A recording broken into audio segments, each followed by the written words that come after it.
അങ്ങനെ ദൈവപുത്രന്റെ തിരുപ്പിറവി ഓർമ്മിച്ചുകൊണ്ട് വീണ്ടും ഒരു ക്രിസ്മസ് കൂടി കടന്നു പോവുകയാണ്. നമ്മുടെ ഓരോരുത്തരുടെയും ഹൃദയത്തിൽ ഉണ്ണീശോ പിറന്നു എന്ന് ഓർമ്മിച്ചുകൊണ്ട് നല്ലത് പറയാനും നല്ലത് ചെയ്യാനും നല്ലവരായി മറ്റുള്ളവരുടെ ഹൃദയത്തിൽ ജീവിക്കുവാനും നമുക്ക് ഓരോരുത്തർക്കും കഴിയട്ടെ എന്ന് ആശംസിച്ചുകൊണ്ട് 236ാമത് സ്നേഹസംഗമവും ക്രിസ്മസ് ആഘോഷവും ഇവിടെ ആരംഭിക്കുകയാണ്. ഏവരെയും ഏറ്റവും സ്നേഹത്തോടെ സ്വാഗതം ചെയ്യുന്നു. ഈ ആഴ്ച സ്നേഹസംഗമം അറേഞ്ച് ചെയ്തിരിക്കുന്നത് ദർശന സ്നേഹസംഗമം കമ്മിറ്റിയാണ്. പ്രാർത്ഥനാ ഗാനം ആലപിക്കുന്നതിനായി കുമാരി ട്രീസ മുള്ളൂർക്കരയെ ഏറ്റവും സ്നേഹത്തോടെ ക്ഷണിക്കുന്നു. ട്രീസേച്ചി, നിർമ്മലമായൊരു ഹൃദയമെന്നിൽ നിർമ്മിച്ചരുളുക നാദ, നേരായൊരു നൽ മാനസവും തീർത്തരുൾകന്നിൽ ദേവാ. നിർമ്മലമായൊരു ഹൃദയമെന്നിൽ നിർമ്മിച്ചരുളുക നാദ, നേരായൊരു നൽ മാനസവും തീർത്തരുൾകന്നിൽ ദേവാ. തവ തിരുസന്നിധേ തന്നിൽ നിന്നും തള്ളിക്കളയരുതെന്നെ നീ. തവ തിരുസന്നിധേ തന്നിൽ നിന്നും തള്ളിക്കളയരുതെന്നെ നീ. പരിപാവനനേ എന്നിൽ നിന്നും തിരികെ എടുക്കരുതൻ പരനീ. നിർമ്മലമായൊരു ഹൃദയമെന്നിൽ നിർമ്മിച്ചരുളുക നാദ, നേരായൊരു നൽ മാനസവും തീർത്തരുൾകന്നിൽ ദേവാ. രക്ഷകമാം പരമാനന്ദം നീ വീണ്ടും നൽകണമെന്നാദ. രക്ഷകമാം പരമാനന്ദം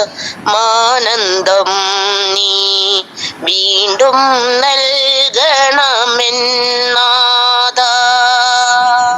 കന്മഷമിയലാതൊരു മനമെന്നിൽ ചിന്മയ രൂപ തന്നിടുക. നിർമ്മലമായൊരു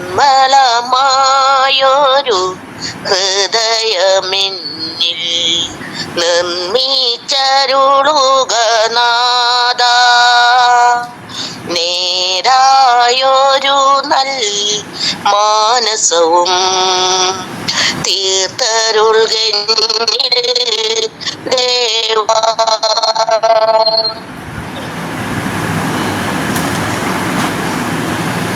ട്രീസേച്ചി വളരെ നന്നായി പ്രാർത്ഥനാ ഗാനം ആലപിച്ചതിന് ഒത്തിരി നന്ദി അറിയിക്കുന്നു.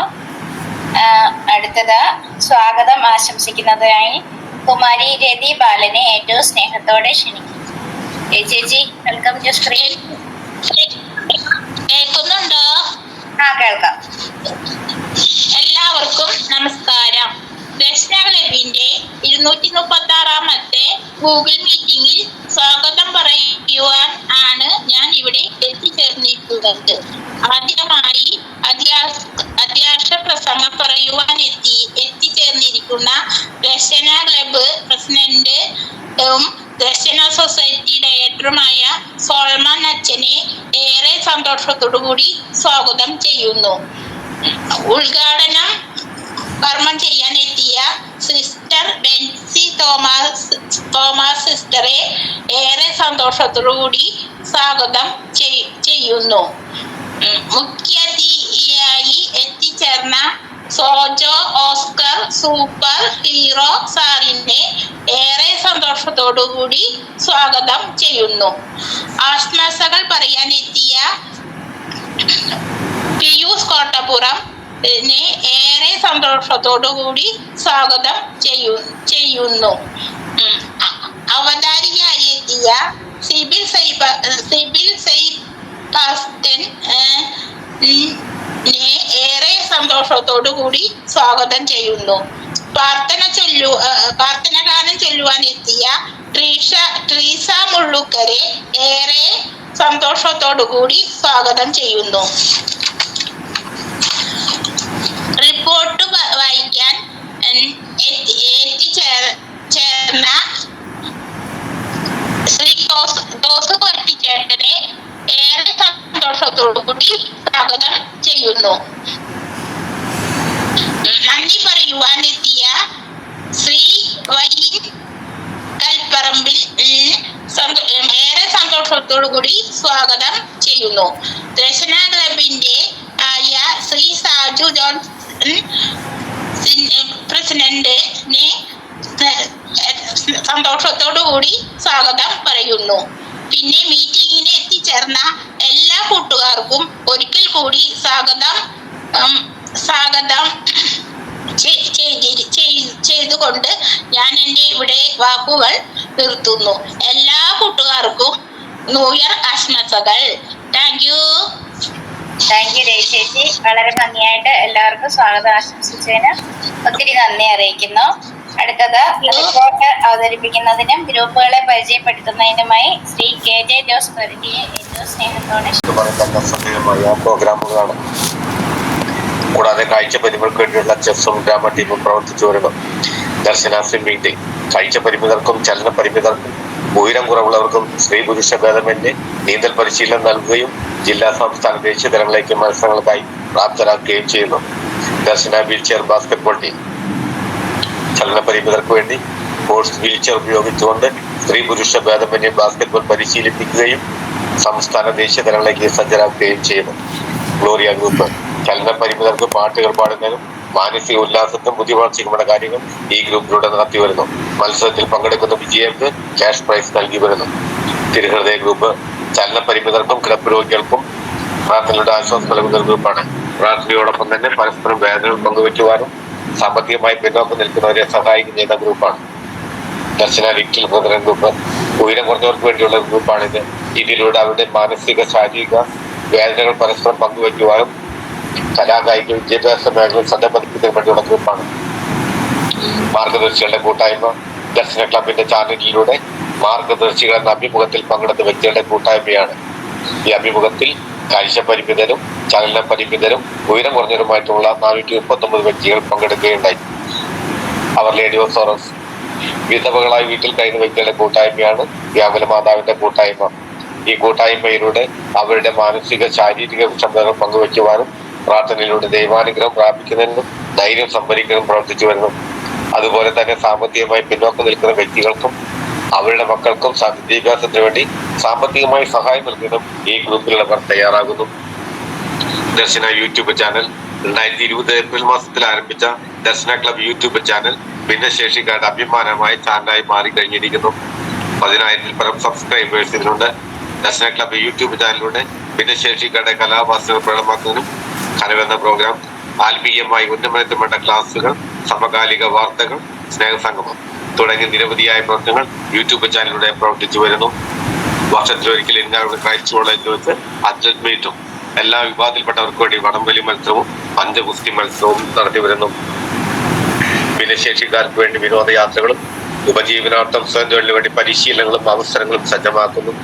ദർശനയുടെ പ്രവർത്തനങ്ങൾക്ക് സാമ്പത്തികമായി സഹായിക്കുന്നതിന് സുമനസ്സുകളായ DSS ദർശന ഫ്രണ്ട്സ് ഗ്രൂപ്പും പ്രവർത്തിച്ചു വരുന്നു. ദർശനയുടെ പ്രവർത്തനങ്ങൾക്ക് ന്യൂനതവും ക്രിയാത്മകവുമായ ചിന്തകൾ പങ്കുവയ്ക്കുവാനും ഊർജ്ജസ്വലമായി പ്രവർത്തിക്കാനും വേണ്ടി ഒരു ഉപദേശ സമിതിയും പ്രവർത്തിച്ചു വരുന്നു. സ്നേഹസംഗമം എല്ലാ ശനിയാഴ്ചകളിലും ഉച്ചയ്ക്ക് 1:30 ദർശന ക്ലബ് ഓൺലൈനിൽ സ്നേഹസംഗമം കൂട്ടായ്മ നടത്തി വരുന്നു.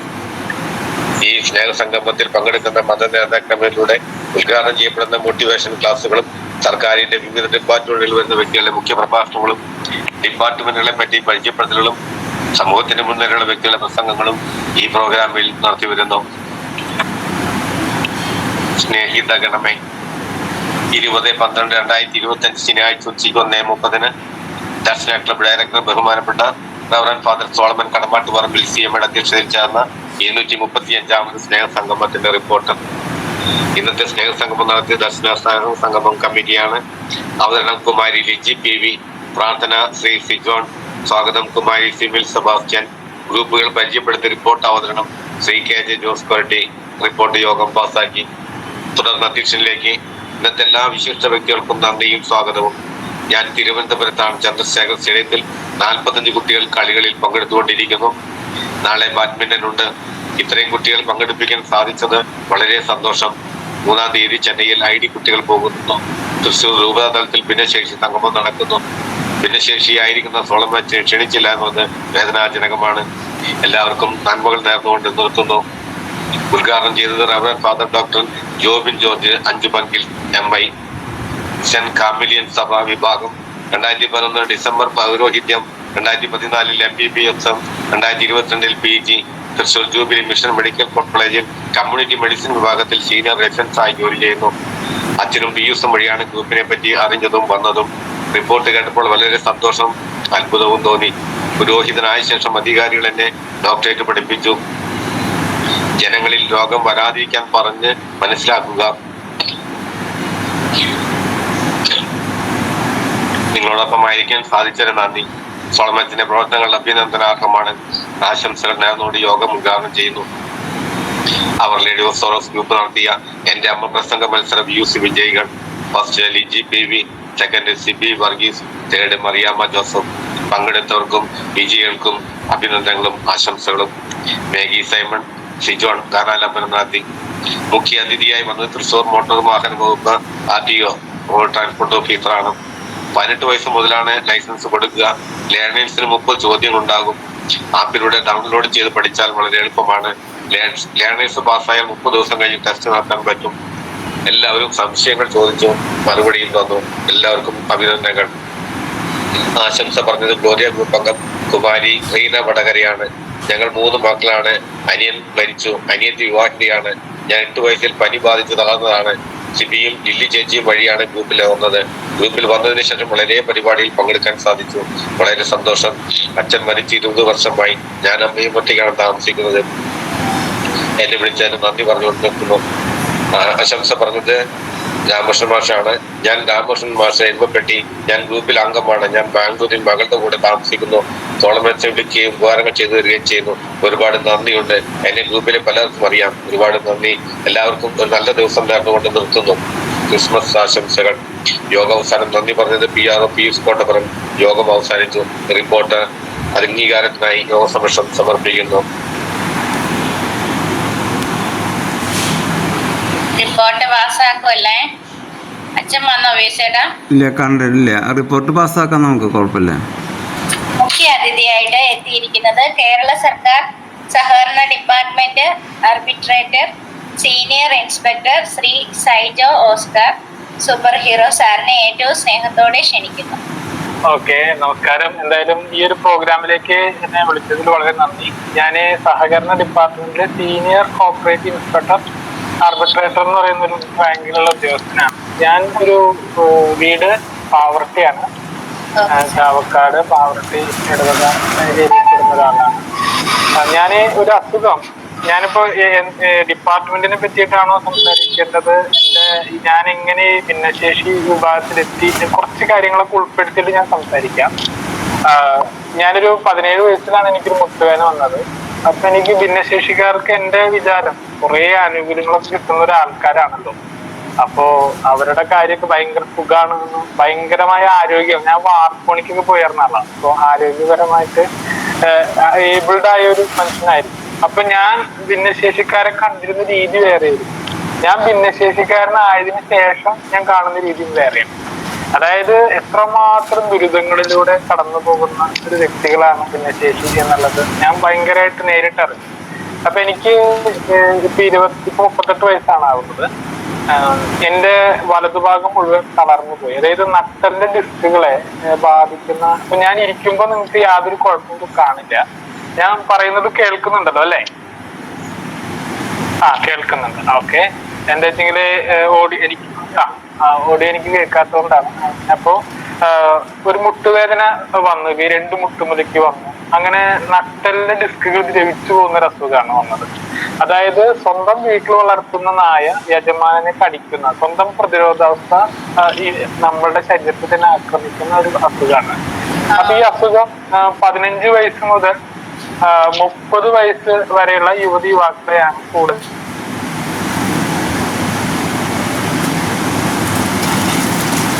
സാറിന്റെ റേഞ്ച് പോയി.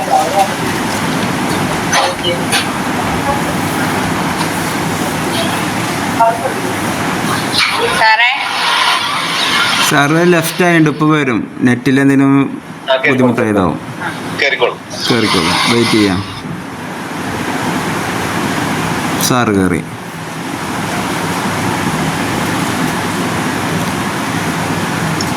സാറേ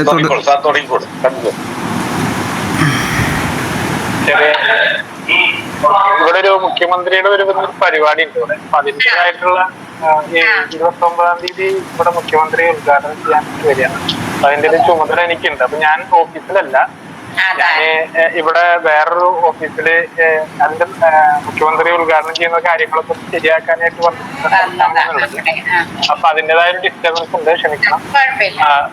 അപ്പൊ എന്താ വെച്ചെങ്കില് ഈ ഒരു അസുഖം നമ്മളെ തന്നെ ബാധിക്കും. അതായത് നമ്മുടെ ശരീരത്തിന്റെ അവയവങ്ങളെ, ശരീരത്തിന്റെ പ്രതിരോധാവസ്ഥ തെറ്റിദ്ധരിച്ചിട്ട് ആക്രമിക്കുന്ന ഓട്ടോ ഇമ്മ്യൂൺ ഡിസീസാണ് എനിക്ക് വന്നിട്ടുള്ളത്.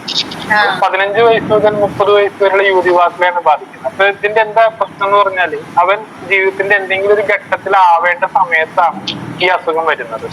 അപ്പോ ജന്മനാ വരുന്ന ആ ഒരു രീതിയിൽ നിന്ന് വ്യത്യസ്തമായിട്ട് ഭയങ്കരമായ ആരോഗ്യത്തോടെ നിറഞ്ഞ ഒരു വ്യക്തി വളഞ്ഞ് നടക്കുമ്പോൾ കടുത്തമായ മാനസിക സംഘർഷം ഉണ്ടാവുകയും പല വ്യക്തികളും സൂയിസൈഡിലേക്ക് പോകുന്ന ഒരു അവസ്ഥയുണ്ട്. എന്താ വെച്ചെങ്കില് 2-3 മാസം കൂടുമ്പോൾ 1.5 ലക്ഷത്തോളം രൂപ ഇഞ്ചക്ഷന് ചെലവ് വരുന്ന ഒരു അസുഖമാണ്. അപ്പൊ ഞാനിത് കണ്ടപ്പോ ഈ അസുഖം പുറത്തു പറയാൻ ആൾക്കാർക്ക് ബുദ്ധിമുട്ടാണ്. എന്താ വെച്ചെങ്കിൽ ഒരു 17-20 വയസ്സാവുമ്പോ അല്ലെങ്കിൽ ഒരു വിവാഹപ്രായം അങ്ങനെയൊക്കെ ഒരു സമയത്താണല്ലോ ഇത് വരുന്നത്. അപ്പൊ ഇത് പറഞ്ഞു കഴിഞ്ഞാല് കല്യാണം നടക്കാതിരിക്കോ അല്ലെങ്കിൽ ഇത് കൂടുതൽ ബുദ്ധിമുട്ടിലേക്ക് എത്തുമോ എന്നൊക്കെ വിചാരിച്ച് എല്ലാവരും മറച്ചു വെക്കുകയും ഞാനത് തുറന്നു പറയുകയും സംസ്ഥാന സർക്കാരിന്റെ ശ്രദ്ധയിൽപ്പെടുത്തി. എങ്ങനെയാണ് ശ്രദ്ധയിൽപ്പെടുത്തുക എന്ന് പറഞ്ഞാല്, നമുക്കൊരു പ്രശ്നമുണ്ടെങ്കിൽ അത് നിയമസഭയിലാണ് നമ്മൾ അവതരിപ്പിക്കേണ്ടത്. അപ്പൊ എങ്ങനെയാണ് നമ്മുടെ നാട്ടിലെ MLA വഴി.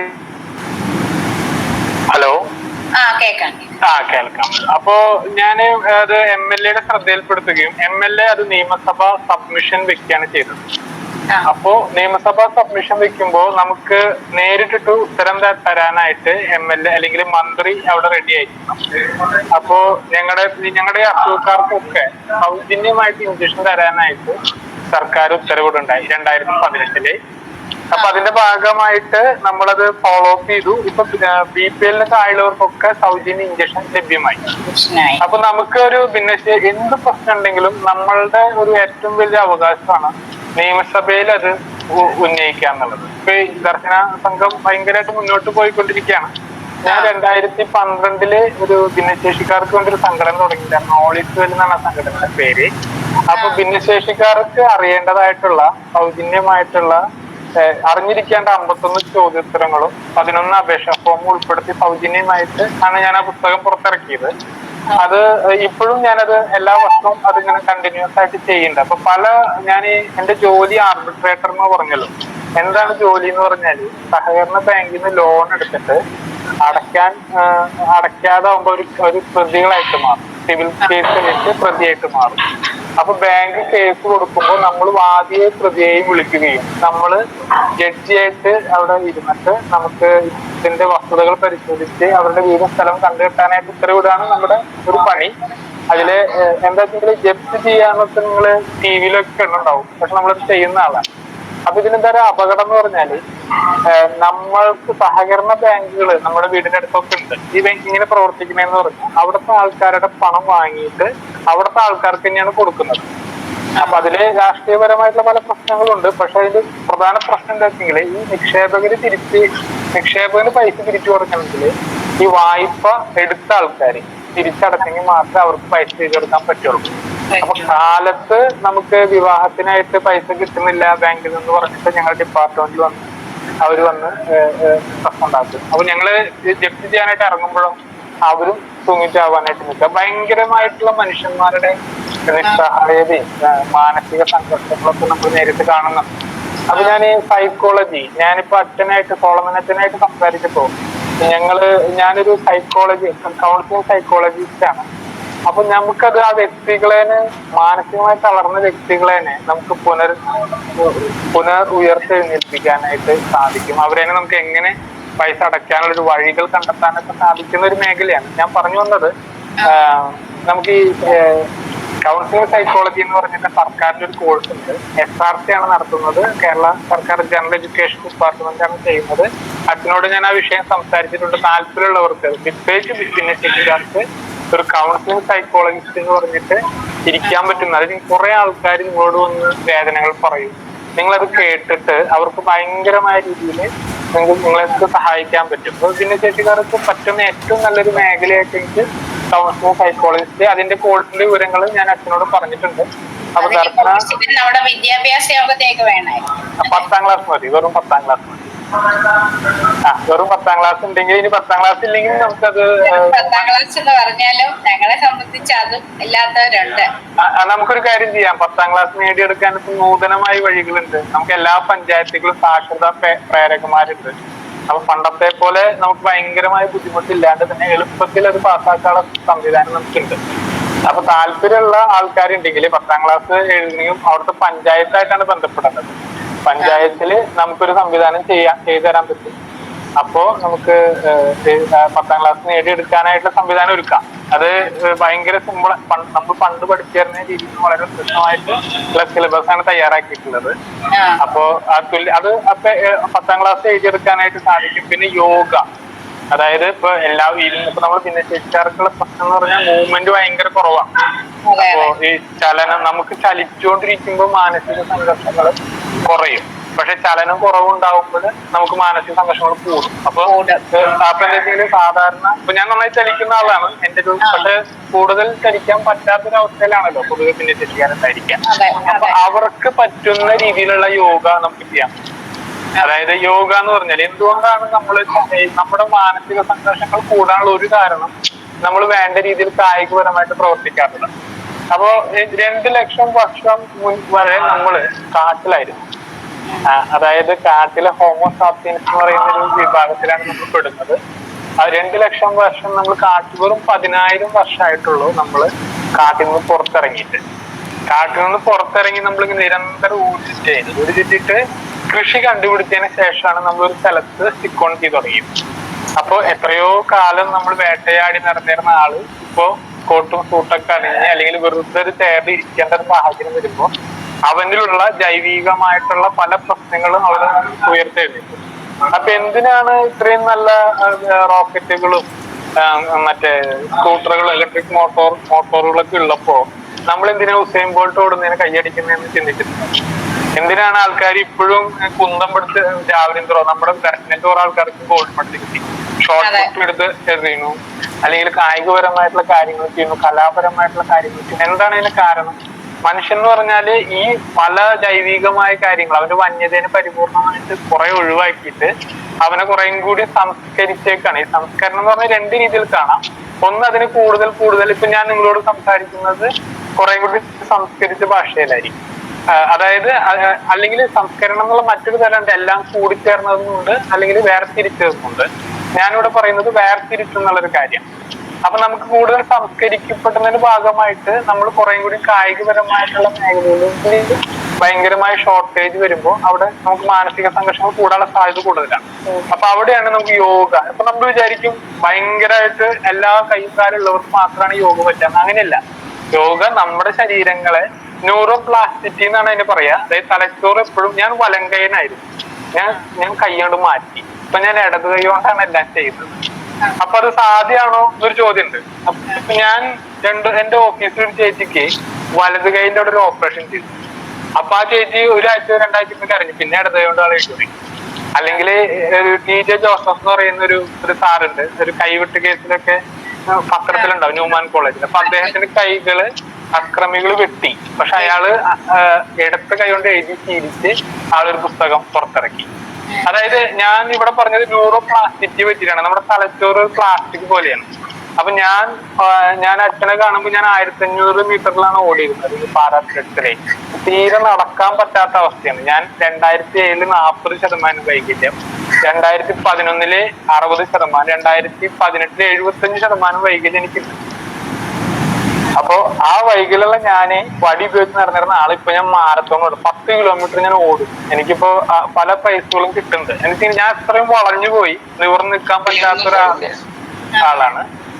അപ്പോ എനിക്ക് ഓടാനായിട്ട് സാധിച്ചെന്തെങ്കിൽ എനിക്ക് പറ്റിയ എന്താ അപ്പൊ എന്താ വെച്ചെങ്കിൽ ഓടാൻ ഇപ്പൊ നമ്മളെ കൊണ്ട് കഴിയില്ല എന്നുള്ളൊരു തോന്നലാണ്. ഇപ്പൊ കഴിയും എന്നുള്ളൊരു തോന്നൽ ഉണ്ടാക്കിയെടുക്കുക എന്നുള്ളതാണ് നമുക്കൊരു കാര്യം ചെയ്യാനുള്ള ഏറ്റവും നല്ല മാർഗം. ഇപ്പൊ എനിക്ക് യോഗ ചെയ്തപ്പോ ഈ ശ്വാസപരമായിട്ട് എനിക്ക് ഒരു നിയന്ത്രണം കിട്ടി. അപ്പോ മാരത്തോണിനൊക്കെ പ്രശ്നം എന്ന് പറഞ്ഞാൽ പൂരതൂല് ഓടണമെങ്കിൽ ശ്വാസത്തില് ഭയങ്കരമായിട്ട് നമ്മൾ ശ്രദ്ധിക്കണം. അപ്പൊ നമുക്ക് എന്താ വെച്ചാൽ മെഡിറ്റേഷൻ എന്ന് പറഞ്ഞു, അതായത് 100,000 അല്ലെങ്കിൽ പലതരം മെഡിറ്റേഷൻ ഉണ്ട്. അപ്പോ പലപ്പോഴും എനിക്ക് കഠിനമായ മാനസിക സംഘർഷമുള്ള ആളാണ്. അപ്പൊ ഞാൻ ADHD ഉള്ള ആളാണ്. ഞാൻ എപ്പോഴും എന്തെങ്കിലും ചെയ്തുകൊണ്ടിരിക്കണം. അപ്പോ അതിനൊക്കെ എങ്ങനെ നേരിടാന്നുള്ളത് യോഗ എന്നെ സഹായിച്ചു. അപ്പൊ ഞാൻ യോഗയിൽ സർട്ടിഫിക്കറ്റ് കോഴ്സ് കഴിഞ്ഞ ആളാണ്. ഇപ്പൊ ഞാൻ യോഗ TTC പഠിച്ചുകൊണ്ടിരിക്കുകയാണ്. അപ്പൊ ഞാൻ ദർശന സൊസൈറ്റിയുമായിട്ട് സഹകരിച്ചിട്ട് സർക്കാരിനോട് സംസാരിച്ചിട്ട് നമുക്കൊരു 7000-ഓളം രൂപയാണ് ഒരു കോഴ്സിന് വരുന്നത്. അത് നമുക്കൊരു പകുതിയായിട്ട് ചെയ്യാവുന്ന രീതി ഞാൻ സോളമനത്തിനോട് സംസാരിച്ചിട്ടുണ്ട്. അപ്പോ ഇനി ദർശന സൊസൈറ്റിയിലും കൂടി ഇനി ഒരു മുൻകൈ ഉണ്ടെങ്കിൽ നമുക്ക് ഗവൺമെന്റിനോട് സംസാരിച്ചു കഴിഞ്ഞാൽ എല്ലാവർക്കും ഗവൺമെന്റ് സർട്ടിഫിക്കറ്റ് കിട്ടും. പിന്നെ എല്ലാ പഞ്ചായത്തുകളിലും ആയുഷ് ഡിപ്പാർട്ട്മെന്റിന്റെ കീഴിൽ, അതായത് ആരോഗ്യ കേരളം നാഷണൽ ഹെൽത്ത് മിഷന്റെ കീഴില് 2 ഒഴിവുണ്ട് യോഗ ഇൻസ്ട്രക്ടറായിട്ട്. അപ്പോ നമ്മൾ ഇതുവരെ ഭിന്നശേഷിക്കാർക്ക് ആ മേഖലയിൽ ഇല്ല. പക്ഷെ നമ്മളവിടെ സമ്മർദ്ദം ചെലുത്താണെങ്കിൽ നമുക്ക് തന്നെ ആ പോസ്റ്റ് കിട്ടും. 34,000 രൂപ നിങ്ങളുടെ പഞ്ചായത്തില് നിങ്ങൾക്ക് കിട്ടും. അത് നിങ്ങൾ എന്താ ചെയ്യേണ്ടത്, നമുക്ക് ഈ വെറും SRCയുടെ 6 മാസത്തെ കോഴ്സ് പഠിച്ചാൽ മതി. ഇനിയിപ്പോ 10ാം ക്ലാസ് ഇല്ലെങ്കിൽ 10ാം ക്ലാസ് വേണ്ടാത്ത കോഴ്സുകളുണ്ട്. ഇനി 10ാം ക്ലാസ് നമുക്ക് പഠിക്കാവുന്ന സാധ്യതകൾ നമ്മൾ നേടിയെടുക്കുക. അപ്പൊ ഞാൻ MBA പഠിക്കുമ്പോഴാണ് ഈ സൈഡ് മുഴുവൻ തളർന്ന് കിടപ്പായത്. കിടപ്പിലായപ്പോ എനിക്ക് മനസ്സിലായി ഞാനൊരു ഫിലിം മേക്കർ ആവണമെന്ന് ആഗ്രഹിക്കുന്ന ആളാണ്. അപ്പൊ ഞാൻ വീട്ടിലെ സാമ്പത്തികം ഭയങ്കര ബുദ്ധിമുട്ടാണ്, കൂലിപ്പണിക്കാരനാണ്. ഞാൻ കൂലിപ്പണി ചെയ്തിട്ടാണ് പഠിച്ചിരുന്നത്. അപ്പൊ എനിക്ക് കിടപ്പിലായപ്പോ ഞാനിപ്പോ ഇങ്ങനെ അഡ്വർടൈസ്മെന്റ് കമ്പനി തുടങ്ങിയിട്ട് അതിനുശേഷം സിനിമയിലേക്ക് എത്താം എന്നുള്ളൊരു ചിന്തയിലാണ് MBA നെഹ്റു എഞ്ചിനീയറിംഗ് കോളേജിൽ പഠിക്കാൻ പോയത്. അപ്പോഴാണ് ഈ സൈഡ് തളർന്ന് കിടപ്പായത്. അപ്പൊ അതിനുശേഷം ഞാൻ ഇത് കിടപ്പായതിനു ശേഷം സർക്കാർ ജോലിക്ക് വേണ്ടി കഠിനമായി പരിശ്രമിച്ചു. അങ്ങനെ 8ഓളം ജോലി എനിക്ക് കിട്ടി. 14 റാങ്ക് ലിസ്റ്റ് വന്നു. അപ്പൊ 2013 ഞാൻ ആദ്യം സർക്കാർ സർവീസിൽ കയറി. പിന്നെ 2015 ഞാൻ ഇൻസ്പെക്ടറായിട്ട് കയറി. ഇപ്പൊ സീനിയർ കോർപ്പറേറ്റ് ഇൻസ്പെക്ടർ റാങ്കിലാണ് നിൽക്കുന്നത്. അപ്പൊ നമ്മളെ സംബന്ധിച്ച് ഇപ്പൊ ദർശനയില് PSC പഠനം ഇല്ല എന്നാണ് എന്റെ ഒരു വിചാരം. അപ്പോ PSCക്ക് വേണ്ടി ഒന്ന് ശ്രമിക്കണം എന്നാണ് എന്റെ ഒരു ശ്രമം. ഞങ്ങളുടെ താലൂക്കിൽ തന്നെ ഞാൻ മാത്രമാണ് ഇവിടുത്തെ നാട്ടുകാരൻ, ബാക്കി മുഴുവൻ കൊല്ലംകാരാണ്. കൊല്ലത്തുള്ള ആളുകൾ മൊത്തം അവരെന്താ വെച്ചാൽ 7ാം ക്ലാസ് മുതലേ വീടിന്റെ മുന്നില് ഒരു ഓലപ്പുര കിട്ടുന്നാണ് പറഞ്ഞത്. ഓലപ്പുര കിട്ടി. അവരുടെ പണി എന്ന് പറഞ്ഞാൽ 7ാം ക്ലാസ് കഴിഞ്ഞാൽ പിന്നെ 8ാം ക്ലാസ്സും 9ാം ക്ലാസ്സും പഠിക്കുന്നതിനേക്കാൾ പ്രധാനം അവർക്ക് PSC പഠിക്കാൻ. അവര് ഡിഗ്രി ആകുമ്പോഴേക്കും അവർക്ക് 10, 19, 20 വയസ്സിൽ അവർക്ക് സർക്കാർ ജോലി. അപ്പൊ നോക്കിയാൽ വീടിന്റെ അടുത്ത് സുരക്ഷിതമായ ഒരു ജോലി, ഭയങ്കരമായ സംവിധാനങ്ങളാണ്. നമുക്കിപ്പോ ഒരു ഭിന്നശേഷിക്കാരനായ ഒരു വ്യക്തിക്ക് ഒരു ജോലിക്ക് എത്താൻ പറ്റുന്നില്ല. അവനവിടെ വെറുതെ ചെന്നിട്ട് ഫോൺ എടുക്കാൻ പറ്റുമെങ്കിൽ അവന് ഒരു റാങ്കോ ഒരു ഒന്നുപോലും കുറയ്ക്കാൻ പാടില്ല. RPWD ആക്ട് പ്രകാരം അവനവിടെ സംരക്ഷിക്കണമെന്നാണ് നിയമം. നമ്മുടെ അസുഖത്തിന്റെ പേരിൽ നമുക്ക് എന്തെങ്കിലും ഒരു വിവേചനം നടത്താനായിട്ട് നിയമപരമായിട്ട് പാടില്ല. അപ്പൊ നമ്മള് ഭിന്നശേഷിക്കാർ, ഞാൻ എന്തുകൊണ്ടാണ് സൂപ്പർ ഹീറോ, ഞാൻ എന്റെ പേരിന്റെ ഒപ്പം ഞാൻ ഇടുന്നതാണ്. അപ്പൊ ആൾക്കാർ വിചാരിക്കാൻ എന്താണ് നീ മാത്രമാണ് അവിടെ സൂപ്പർ ഹീറോ. ഞാൻ പറയണത് എല്ലാ ഭിന്നശേഷിക്കാരും സൂപ്പർ ഹീറോസ് ആണ്. അത് ഞാൻ അങ്ങനെയാണ് കാണുന്നത്. ഞാനൊരു ഭയങ്കര കുറവുള്ള ആളായിട്ട് നമുക്ക് പ്രതിസന്ധികൾ ഉണ്ട് ഇല്ല എന്നല്ല ഞാൻ പറഞ്ഞത്. ഞാൻ അതിനെ കാണുന്നത് ഇതൊരു പ്രത്യേക ഒരു കഴിവായിട്ടാണ്. അപ്പൊ ഒരു സൂപ്പർ ഹീറോ ആയിട്ടാണ് എനിക്ക് എപ്പോഴും കാണുന്നത്. അപ്പൊ നമ്മളിപ്പോ സൂപ്പർ സ്റ്റാർ ഒക്കെ കേട്ടോ, സൂപ്പർ ഹീറോ ആവണമെങ്കിൽ അത് എപ്പോഴും ഒരു കുറവുള്ളവരായിരിക്കും. നിങ്ങൾ ഏത് സൂപ്പർ ഹീറോനെ കണ്ടാലും അവൻ എവിടെയെങ്കിലും ഭയങ്കരമായ ഒരു കുറവുണ്ടായിരിക്കും. ഇപ്പൊ സ്പൈഡർമാനെ കാണുമ്പോ സ്പൈഡർമാൻ ഭയങ്കരമായിട്ട് മോശപ്പെട്ട ശരീരമുള്ള ആളാണ്.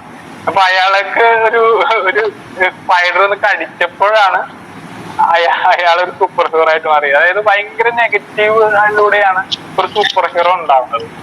അപ്പൊ ഇപ്പൊ ഈ ബാറ്റ്മാൻ ഒക്കെ ഉണ്ട്, പല വ്യക്തികളും. ഇപ്പൊ നമ്മൾ അയൺമാനെ കാണുമ്പോഴേ അയാളുടെ ഹാർട്ട് പോകുമെന്ന് പറഞ്ഞിട്ട് പുതിയ ഹാർട്ട് അവർ വെച്ചിട്ടാണ് അയാൾ അയൺമാൻ ആവുന്നത്. അതായത് നമ്മളെ ഈ സൂപ്പർ ഹീറോസ് ഒക്കെ നോക്കുമ്പോ അവർ ഭയങ്കരമായ ഒരു മുറിവിലോ ഒരു വേദനയിലോ പോയി പെടുകയും അതിൽ നിന്ന് അവർ പറന്നെഴുന്നേൽക്കുകയും ചെയ്യാണ്. അപ്പൊ ജീവിതം എപ്പോഴും നമുക്ക് രണ്ട് ഓപ്ഷൻ തരും. നമ്മൾക്ക് എന്തെങ്കിലും ഇപ്പൊ നമ്മളുടെ ചിന്തകളാണ് നമ്മളെ എന്തെങ്കിലുമൊക്കെ ചെയ്യേണ്ടത്. ഞാൻ സൂപ്പർ ഹീറോ എന്നൊക്കെ ഇടുമ്പോ ഞാൻ ഓസ്കാർ എന്നുള്ളത് എന്റെ ശരിക്കുള്ള പേരല്ല, എന്റെ അംബീഷനാണ്. അപ്പൊ എന്തിനാണ് ഓസ്കാർ എന്ന് പറഞ്ഞാൽ അത് ലോകത്തിലെ ഏറ്റവും വലിയ അവാർഡാണ് സിനിമ. അപ്പൊ ഞാൻ എന്തിനാണെന്ന് വെച്ചാൽ ഞാൻ ഫിലിം മേക്കറാണ്. 2016 ഫീച്ചർ ഫിലിം ചെയ്തിട്ടുള്ള ആളാണ്. എനിക്ക് 2 ഇന്റർനാഷണൽ അവാർഡ് കിട്ടിയിട്ടുണ്ട്. കഥകളി എന്നാണ് ആ സിനിമയുടെ പേര്. ഇപ്പോഴും നിങ്ങൾക്ക് യൂട്യൂബിൽ സെർച്ച് ചെയ്ത് കഴിഞ്ഞാല് അല്ലെങ്കിൽ കഥകളി മലയാളം ഫിലിം മേക്കർ സൈജോ കണ്ണനായിക്കറിന് അടിച്ചാൽ എന്റെ മൊത്തം വിവരങ്ങൾ കിട്ടും. അതിനു മുന്നേ ഞാൻ കുറെ ഷോർട്ട് ഫിലിമുകൾ ഡോക്യുമെന്ററികൾ ചെയ്തിട്ടുണ്ട്. അതിൽ ഇന്ത്യയിൽ തന്നെ മികച്ച മ്യൂസിക് വീഡിയോ ആയിട്ട് കേരള സർക്കാർ തെരഞ്ഞെടുത്തിട്ടുണ്ട്. 2014 ഏറ്റവും ബെസ്റ്റ് എംപ്ലോയിക്കുള്ള സ്റ്റേറ്റ് അവാർഡ് നമുക്കറിയാലോ, കേരള സർക്കാരിന്റെ സ്റ്റേറ്റ് അവാർഡ് എനിക്ക് ലഭിച്ചിട്ടുണ്ട്. പിന്നെ ഞാൻ 2016 സിനിമയ്ക്ക് ശേഷം മറ്റൊരു സിനിമ ചെയ്യാനായിട്ട് കുറച്ചു കാലം ലീവ് എടുത്തേക്കായിരുന്നു. അപ്പൊ നമ്മൾ വിചാരിച്ച പോലെ ആ സിനിമ നടന്നില്ല. അപ്പൊ ഞാൻ തിരിച്ച് സർവീസ് കയറിയതാണ്. പിന്നെ ഞങ്ങളുടെ ഈ അസുഖക്കാരുടെ ദേശീയ പ്രസിഡന്റാണ്. ദേശീയ പ്രസിഡന്റ് എന്ന് പറഞ്ഞാല് 15 വയസ്സ് 30 വയസ്സ് വരെയുള്ള യുവതിയുവാക്കൾക്കാണ് ഈ അസുഖം പിടിക്കുന്നത്. അപ്പോ അവര് മാനസികമായിട്ട് തകർന്നു പോകും. അപ്പൊ നമുക്കും ഉണ്ടാവുമല്ലോ ഒരു പെട്ടെന്ന് ഇങ്ങനൊരു അസുഖം വരും. അസുഖത്തിനാണെങ്കിൽ അമിതമായ പൈസ, സാധാരണയുള്ള പൈസ അല്ല. അപ്പോ അതും നടക്കുമ്പോ ഇങ്ങനെ വളഞ്ഞെടുക്കും. അപ്പൊ നമ്മളതിനൊക്കെ നാട്ടരിപ്പിച്ചുകൊണ്ടും എന്നിട്ട് വീട്ടുകാർ വിളിച്ചു പറയും അവന് ഇന്ന ഉഴിച്ചൽ കേന്ദ്രത്തേക്ക് കൊണ്ടുവന്നിട്ടുണ്ട്. അപ്പൊ വീട്ടുകാര് സാധനങ്ങളൊക്കെ ആയിട്ട് നമ്മൾ വെറുതെ കടയിലേക്ക് പോവാണെങ്കിൽ അപ്പൊ വിളിച്ചോണ്ടു. വെച്ചാൽ നമ്മുടേതുള്ള ആൾക്കാരുള്ള സഹാനുഭൂതിയാണ്. വെച്ചാൽ നാട്ടിൽ ഇതുവരെ കേൾക്കാത്തൊരു അസുഖം. അപ്പൊ എനിക്ക് അങ്ങനെ പറയാനുള്ളത് വെച്ചാൽ നമുക്ക് നിയമപരമായിട്ട് ഇപ്പൊ നമ്മുടെ സോളമനച്ഛനും ഒക്കെ കണ്ടപ്പോ എനിക്ക് ഭയങ്കര സന്തോഷമായി. ദർശന ഞാനത് ഈ ഫേസ്ബുക്കിൽ കണ്ടിട്ട് വന്നതാണ്. ദർശന എന്ന് പറയുന്നത് സംഘടനയുമായിട്ട് അങ്ങനെയാണ് പരിചയം. അപ്പൊ നമുക്ക് എന്തെങ്കിലും ഒരു ബുദ്ധിമുട്ടുണ്ടെങ്കിൽ അത് പറയാതിരിക്കരുത് എന്നാണ് എനിക്ക് പറയാനുള്ളത്. അതായത് നമ്മളൊരു 10 പേപ്പർ എടുക്കുക, എഴുതുക, ഒരു വിവരാവകാശം വെക്കുക. ഇല്ലെങ്കിൽ മെയിൽ വഴി ഇപ്പൊ നമുക്കൊരു എതിരെ ഒരു ക്രിമിനൽ കുറ്റമോ അല്ലെങ്കിൽ നിങ്ങളോട് പറയുകയാണെങ്കിൽ നീ വെറുതെ അല്ലടി ഇരുന്ന് പോയത്, നിങ്ങൾ വെറുതെ വിടരുത്. നമ്മള് വെബ്സൈറ്റ് എടുക്കുക. പോലീസിന്റെ വെബ്സൈറ്റ് ഉണ്ട്, മൊബൈൽ ഫോണിലുണ്ട്, അല്ലെങ്കിൽ കമ്പ്യൂട്ടറിലുണ്ട്. പോൽ ആപ്പ് എന്നാണ് അതിന്റെ പേര്. ഓൺലൈൻ വഴി നമ്മള് പരാതി കൊടുക്കുക. ആ പോലീസുകാർ വീട്ടിൽ വരും, നമ്മൾ അങ്ങോട്ട് പോകണ്ട. അതേപോലെ തന്നെ നമുക്ക് എന്തെങ്കിലും നിങ്ങൾക്ക് ഒന്നിനെ പറ്റി അറിയില്ല, ഒരു ഓഫീസറിനോടും അപമര്യാദയായി സംസാരിച്ചു, നിങ്ങൾ പോയിപ്പോ അവിടെ തന്നെ ചേച്ചി ടോയ്ലറ്റ് ഇല്ലാത്തൊരു കാര്യം കഴിഞ്ഞ വർഷം പറഞ്ഞു വിട്ടേ, അപ്പൊ അത് കംപ്ലൈന്റ് ചെയ്യണ്ടെന്ന് പറഞ്ഞത്. ഇപ്രാവശ്യം പറഞ്ഞപ്പോഴും കംപ്ലൈന്റ് ചെയ്യണ്ടാണ്. അത് കംപ്ലൈന്റ് ചെയ്യാതിരിക്കുന്നത് ഇനി വരുന്ന വ്യക്തികൾക്ക് അതൊരു ബുദ്ധിമുട്ടാണ്. അപ്പൊ നമ്മളിവിടെ നമ്മുടെ അംബേദ്കർ പറഞ്ഞ കാര്യമാണ് അജിറ്റേഷൻ. അതായത് പ്രക്ഷോഭകാരി ആവണം എന്നാണ് എനിക്ക് പറയാനുള്ളത്. ജീസസ് ക്രൈസ്റ്റ് അത് ഭയങ്കര ബുദ്ധിമുട്ടുള്ള കാര്യമാണ്. എന്താ വെച്ചാൽ ആളുകളൊക്കെ നിങ്ങൾ പറയാം വെറുതെ അല്ലടാ നിന്റെ നട്ടല് ഇങ്ങനെ പോയത് എന്നൊക്കെ അവർ പറയും. അതായത് എന്തെങ്കിലും ഇപ്പൊ ഭിന്നശേഷിക്കാരുടെ കമ്പാർട്ട്മെന്റിൽ മറ്റൊരാൾ വന്നിരിക്കുമ്പോ അത് ഇത്രയും സ്പേസ് എന്താ വെച്ചാൽ അവർക്ക് ശാരീരികമായ ബുദ്ധിമുട്ടുള്ളത് കൊണ്ട് അവർക്ക് വന്നിരിക്കാനുള്ള ഒരു സൗകര്യത്തിനാണ് അത്രയും സ്പേസ് കൊടുത്തുള്ളത്. അവിടെ വേറെ ആൾ കടന്നു വരുമ്പോ വേറെ ആൾക്കാർ കടന്നു വരികയും ഭിന്നശേഷിക്കാരൻ പുറത്താവുകയും ചെയ്യും. അപ്പൊ നമ്മളാ കാര്യം ചൂണ്ടിക്കാണിക്കും പറയും വെറുതെ അല്ലടാ അതിന്റെ കയ്യും കാലം പോയത്, വെറുതെ അല്ല അങ്ങനെ പറയും. അല്ലെങ്കിൽ ഇപ്പൊ ഞാൻ ജപ്തി നടപടിക്ക് നടക്കുന്ന ഉദ്യോഗസ്ഥനാണ്, ഇങ്ങനെ നടന്നിട്ട് തന്നെയാണടാ നീ ഇങ്ങനെ വളഞ്ഞു പോയത്, അത് വെള്ളമെടുത്ത ആൾക്കാർ പറയും. അപ്പൊ നമ്മളത് വെറുതെ വിടരുത്. അത് നമ്മളതൊരു അതായത് അങ്ങനെ പോരടിച്ച് അവർക്ക് പോലും നമ്മൾ അനുഭവിക്കുന്ന പല കാര്യങ്ങളും പോരടിച്ച് നേടിയതാണ്. അത് ആ പോരടിച്ച ആളുകൾ കുറെ ചീത്തപ്പേരും വേദനയായിട്ട് പോയിട്ട് അതിന്റെ സുഖങ്ങൾ അനുഭവിക്കുന്നത് നമ്മളാണ്. അപ്പൊ നമ്മൾക്ക് ചെയ്യാവുന്ന കാര്യം ഒരു പ്രശ്നം ഉണ്ടെങ്കിൽ അത് പരിഹരിക്കാനല്ല, അത് പരിഹരിക്കാൻ വേണ്ടി ശാശ്വതമായ ഒരു പരിഹാരത്തിന് ശ്രമിക്കണം. അപ്പോഴത്തെ ഒരു പരിഹാരമല്ല, വ്യക്തിപരമായിട്ട് നമ്മളോടുള്ള ഒരു നമുക്ക് അല്ല നമ്മളൊരു ഈ ഒരു ഡിസബിലിറ്റി കമ്മ്യൂണിറ്റിയോട് ഒരു ഉത്തരവാദിത്തം ഉണ്ടായിരിക്കണം എന്നാണ് എനിക്ക് തോന്നാറുണ്ട്. അപ്പൊ ഞാൻ അങ്ങനെ കാണാറുണ്ട്. നമ്മൾ ഒറ്റപ്പെടും എന്നുള്ളതാണ് ഇതിന്റെ ഏറ്റവും വലിയ അപകടം. അപ്പൊ ഇങ്ങനെയുള്ള സംഘടനകൾക്ക്, ദർശന സംഘം പോലുള്ള സംഘടനകൾക്ക് നിയമപരമായിട്ട് ഒരു സംവിധാനം നമുക്ക് ഒരുക്കണം. അപ്പൊ നമുക്കിപ്പോ ഇതുമായി ബന്ധപ്പെട്ട് നിയമപരമായിട്ട് എന്തൊക്കെ കിട്ടും? ഞാനൊരു പുസ്തകം ഇങ്ങനെ എല്ലാ വർഷവും പുറത്തിറക്കുന്നുണ്ട്. അപ്പൊ അടുത്ത വട്ടം ഞാൻ ദർശന സംഘം കൂടി സഹകരിച്ചിട്ട് കുറേയും കൂടി നമുക്ക് അറിവുകളെ, ഇപ്പൊ പല ആൾക്കാർക്കും ഞാനിപ്പോ ഈ അസുഖം ഞാനത് കം ഔട്ട് ചെയ്തപ്പോ ഈ അസുഖം എനിക്ക് ഉണ്ടെന്ന് ഞാൻ പൊതുസമൂഹത്തിന് മുന്നിൽ പറഞ്ഞപ്പോ ഇതുമായി ബന്ധപ്പെട്ട വ്യക്തികളൊക്കെ ഒന്നിച്ചു കൂടി. അങ്ങനെ ആംഗലേസിയം സ്പോണ്ടിലൈറ്റിസ് ഇന്ത്യൻ ഫെഡറേഷൻ എന്നൊരു ഫെഡറേഷൻ രൂപീകരിക്കുകയും ഇത്രയും ആൾക്കാർക്ക് സൗജന്യമായി ഇഞ്ചക്ഷൻ ലഭിക്കും. അപ്പൊ എനിക്ക് ഒഴിച്ച് ബാക്കിയുള്ളവർക്ക് ഇഞ്ചക്ഷൻ കിട്ടി. അതെന്താ വെച്ചാൽ എനിക്ക് എന്തുകൊണ്ടാക്കിയാലും ഞാൻ ഗവൺമെന്റ് ഉദ്യോഗസ്ഥനാണ്. അപ്പൊ BPLകാർക്കാണ് ഇഞ്ചക്ഷൻ ഫ്രീ ആക്കുന്നത്. ഞാനാണെങ്കിൽ 5 വർഷത്തേക്ക് സിനിമ ചെയ്യാൻ വേണ്ടി ലീവ് എടുത്തിരിക്കുകയാണ്. പക്ഷെ ബാക്കിയുള്ളവർക്കൊക്കെ ഇഞ്ചക്ഷൻ കിട്ടുകയും ചെയ്തു. ഇപ്പോഴും ഇഞ്ചക്ഷൻ അവർക്ക് കിട്ടുന്നത് എനിക്ക് കിട്ടുന്നില്ല. ഞാൻ അതിനു വേണ്ടി ഇഞ്ചക്ഷൻ വാങ്ങിയിട്ട് പിന്നെ അതിന്റെ ബില്ലൊക്കെ അയച്ചു കൊടുത്ത് കുറെ സമയം പിടിക്കും. ഞാൻ പറയുന്നത് അങ്ങനെ ചെയ്തുകൊണ്ട് എന്താ വെച്ചെങ്കിൽ കുറെ വ്യക്തികൾക്ക് ഭിന്നശേഷി സർട്ടിഫിക്കറ്റ് കിട്ടി. പിന്നെ കുറെ ആൾക്കാർക്ക് സർക്കാർ ജോലി കിട്ടി. വെറുതെ എനിക്ക് ഈ അസുഖം ഉണ്ട് എന്ന് ഞാൻ പറഞ്ഞതുകൊണ്ടുള്ള ഗുണം. അപ്പൊ ഈ സംഘടനാപരമായിട്ടുള്ള നമുക്ക് ഏറ്റവും വലിയ ഗുണം എന്ന് പറഞ്ഞാല് ഒന്നിച്ചു നിൽക്കുമ്പോൾ നമുക്ക് കുറേയും കൂടി കാര്യങ്ങൾ നേടിയെടുക്കാനായിട്ട് സാധിക്കും. എന്തെങ്കിലും സംശയങ്ങൾ ഉണ്ടെങ്കിൽ എനിക്ക് പറ്റുന്നത് ഞാൻ പറഞ്ഞു തരാനായിട്ട് സാധിക്കും. ഉണ്ടോ ഈ ഡിപ്പാർട്ട്മെന്റ് പരമായിട്ടോ സംശയം ചോദിക്കാനുണ്ടോ? പറയും. സാറിന് ഓസ്കാർ അവാർഡ് കിട്ടിയിട്ടാണോ ഇത്? ഇല്ല. അതെ അതെന്താ അറിയോ? ഞാൻ പറയാം. അതായത് ഓസ്കാർ എന്നുള്ളത് ഇപ്പൊ നമുക്ക് ഞാനൊരു ബാൻഡൊക്കെ പാട്ടൊക്കെ പാടാൻ ശ്രമിക്കുന്ന ആളാണ്.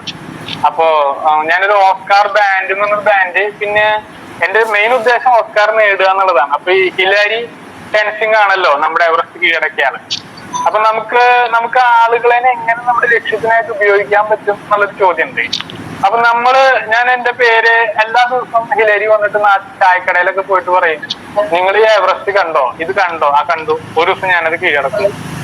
അങ്ങനെ നാട്ടിൽ മൊത്തം പോയി പറഞ്ഞിറന്നിട്ട് ഇയാൾക്ക് ആ നാട്ടിൽ നിൽക്കാൻ പറ്റാണ്ടായി. അങ്ങനെ ഇയാള് ഓടിച്ചെന്ന് എവറസ്റ്റ് കീഴടക്കിയെന്നാണ് കഥ. അപ്പൊ നമ്മളതിനെ ചുറ്റുള്ള ആൾക്കാര് കുറെ കാലമായതോടെ അതിൽ ഓസ്കാർ എന്നൊക്കെ പറഞ്ഞ് നടക്കുന്നത് ഇതിൽ നടക്കുവോ, അല്ലെങ്കിൽ അങ്ങനെ നമ്മൾ ഓടിച്ചെന്ന് ഓസ്കാർ എന്നാണ് വിചാരിക്കുന്നത്. അതല്ല, സത്യത്തില് അതിന്റെ അംബീഷനാണ്. അപ്പൊ അത് എപ്പോഴും ഞാൻ ഓർക്കപ്പെടണം എന്ന് ആഗ്രഹിക്കുന്നുണ്ട്. അപ്പൊ ഞാൻ തളർന്നു പോയാലും ഓസ്കാർ എന്നുള്ളതും സൂപ്പർ ഹീറോ എന്നുള്ളതൊക്കെ നമുക്കറിയാലോ. ഒരു ഭിന്നശേഷിക്കാരൻ എപ്പോഴും മാർജിനലൈസ്ഡ് ആണ്. ഇപ്പോ ഭയങ്കരമായ വാഗ്ദാനങ്ങൾ മാത്രമാണ് ആൾക്കാർ പറയുക. നമുക്ക് ഇപ്പോഴും അറിയാം. നമ്മളിപ്പോ കല്യാണ കേസ് വരുന്നതെന്ന് വിചാരിച്ചത്, ഞാനിപ്പോ ഇത്ര ഉയർന്ന ഉദ്യോഗസ്ഥനാണ്. 4 മാസത്തെടുത്ത് 2 മാസത്തെടുത്ത് ഇപ്പൊ പഠിച്ചുകൊണ്ടിരിക്കുന്നു. MPhil ചെയ്തിട്ടുള്ള ആളാണ്. പിന്നെ നാട്ടിലൊക്കെ അന്വേഷിച്ച് തന്നെ യാതൊരു മോശം പറയില്ല. പക്ഷെ നമ്മൾ കല്യാണ കേസൊക്കെ നമ്മൾ ചെല്ലാന്ന് വിചാരിച്ചു. അപ്പൊ അവര് പറയും ഈ ഭിന്നശേഷി എന്നുള്ളത് ഭയങ്കര പ്രശ്നമാണ്. അപ്പൊ നമുക്കറിയാം ആളുകൾ പറയുന്നത് ഒന്നുമല്ല സത്യം. പാർശ്വവൽക്കരിക്കപ്പെട്ട ഒരു സമൂഹമാണ് ഈ ഭിന്നശേഷി. അത് നമ്മുടെ നാട്ടുകാരുടെ മുന്നിലും അല്ലെങ്കിൽ പൊതുസമൂഹത്തിന് മുന്നിലും ഒരു പൊള്ളയായ ഒരു കാര്യമാണ്. ഇങ്ങനെ ഒരു പ്രശ്നം ഉണ്ട് എന്നുള്ളതും ഇത് ഒരു ബുദ്ധിമുട്ടാണെന്നുള്ളത് നമ്മൾ മനസ്സിലാക്കണം എന്നുള്ളത് തന്നെ ഒന്ന്. അതിനെ നമ്മൾ അതിജീവിക്കണം എന്നുള്ളതാണ് പ്രധാന കാര്യം. അപ്പൊ ജനങ്ങൾ പറയും അതൊന്നും കുഴപ്പമില്ല എന്നൊക്കെ പറയും. പക്ഷെ കുഴപ്പമുണ്ടല്ലോ. അതുകൊണ്ടാണ് ഇങ്ങനെ ഒരു പ്രശ്നം. അപ്പൊ ഞാൻ ചോദിച്ചതാണ്, അതായത് ഓസ്കാർ എന്നുള്ളത് എന്റെ അംബീഷനാണ്. ഞാനത് നേടാൻ വേണ്ടി പരിശ്രമിച്ചുകൊണ്ടിരിക്കുകയാണ്. ഞാൻ 5 വർഷം ലീവ് എടുത്തിട്ടാണ് അതിനുവേണ്ടി പരിശ്രമിച്ചത്. ഞാൻ വിചാരിച്ച പോലെ നടന്നില്ല. പിന്നെ സർക്കാർ സർവീസിലുള്ള ഗുണം എന്താ വെച്ചെങ്കിൽ നമുക്ക് ലീവ് എടുക്കാം, തിരിച്ചു വരാം, പിന്നെ ലീവ് എടുക്കാം. അസുഖമാണ്, നമ്മൾ കിടപ്പിലായി എന്ന് വിചാരിച്ചാലും നമുക്ക് ശമ്പളത്തിന് തട്ടിപ്പോയാൽ തന്നെ കല്യാണം കഴിഞ്ഞിട്ടുണ്ടെങ്കിൽ ഭാര്യയ്ക്ക് ജോലി, മകന് ജോലി, അല്ലെങ്കിൽ ഭാര്യയ്ക്ക് പകുതി പെൻഷൻ. അപ്പൊ ഞാൻ ഇത് സൂചിപ്പിക്കാൻ വേണ്ടി പറയാം, സർക്കാർ ജോലി കിട്ടാനുള്ള സാധ്യത നമുക്ക് 46 വയസ്സ് വരെ എഴുതാം. അതുകൊണ്ട് സമയം വൈകിട്ടില്ല. ഇപ്പൊ നിങ്ങൾ 10ാം ക്ലാസ് കഴിഞ്ഞിട്ടില്ല എന്ന് വിചാരിച്ചോ, 10ാം ക്ലാസ് കഴിഞ്ഞിട്ടില്ലാത്തവർക്കാണ് കൂടുതൽ സാധ്യത. അല്ലെങ്കിൽ ഞാൻ പഠിക്കുന്ന സമയത്ത് പ്യൂണന്റെ ജോലി ഡിഗ്രി ഉണ്ടായിരുന്നു എനിക്ക്. പക്ഷെ അന്ന് ഡിഗ്രി ജയിച്ചവർക്ക് അത് എഴുതാമായിരുന്നു. ഞാൻ ആദ്യം പ്യൂണായിട്ടാണ് കയറിയത്. പക്ഷെ ഇന്ന് നമുക്ക് പ്യൂണായിട്ട് ജോലിക്ക് കയറാനായിട്ട് ഡിഗ്രി ജയിക്കാൻ പാടില്ല. അപ്പോ ജയിക്കാൻ പാടില്ല. അതായത് ഡിഗ്രി തോറ്റവർക്ക് മാത്രമാണ് ഇന്ന് ലാസ്റ്റ് ഗ്രേഡ് സർവേന്റെ എക്സാം എഴുതാനായിട്ട് പാടുള്ളൂ. അപ്പോ നമുക്ക് ഇതിന്റെ ഓരോ പ്രശ്നങ്ങളും ഉണ്ടെങ്കിലും ആ പ്രശ്നങ്ങളെ നമുക്കിങ്ങനെ നേടാം. അതായത് നമുക്ക് ഡിഗ്രി ജയിച്ചാൽ വേറെ കുറെ അവസരങ്ങൾ, ഡിഗ്രി തോറ്റു കഴിഞ്ഞാൽ മറ്റുള്ള അവസരങ്ങൾ, അങ്ങനെയാണ്. തിരക്കുകൾക്കിടയിൽ ഇത്രയും സമയം ഞങ്ങൾക്ക് വേണ്ടി ചെലവഴിച്ചതിന് ഒത്തിരി നന്ദി അറിയിക്കുന്നു സാറേ. Thank you.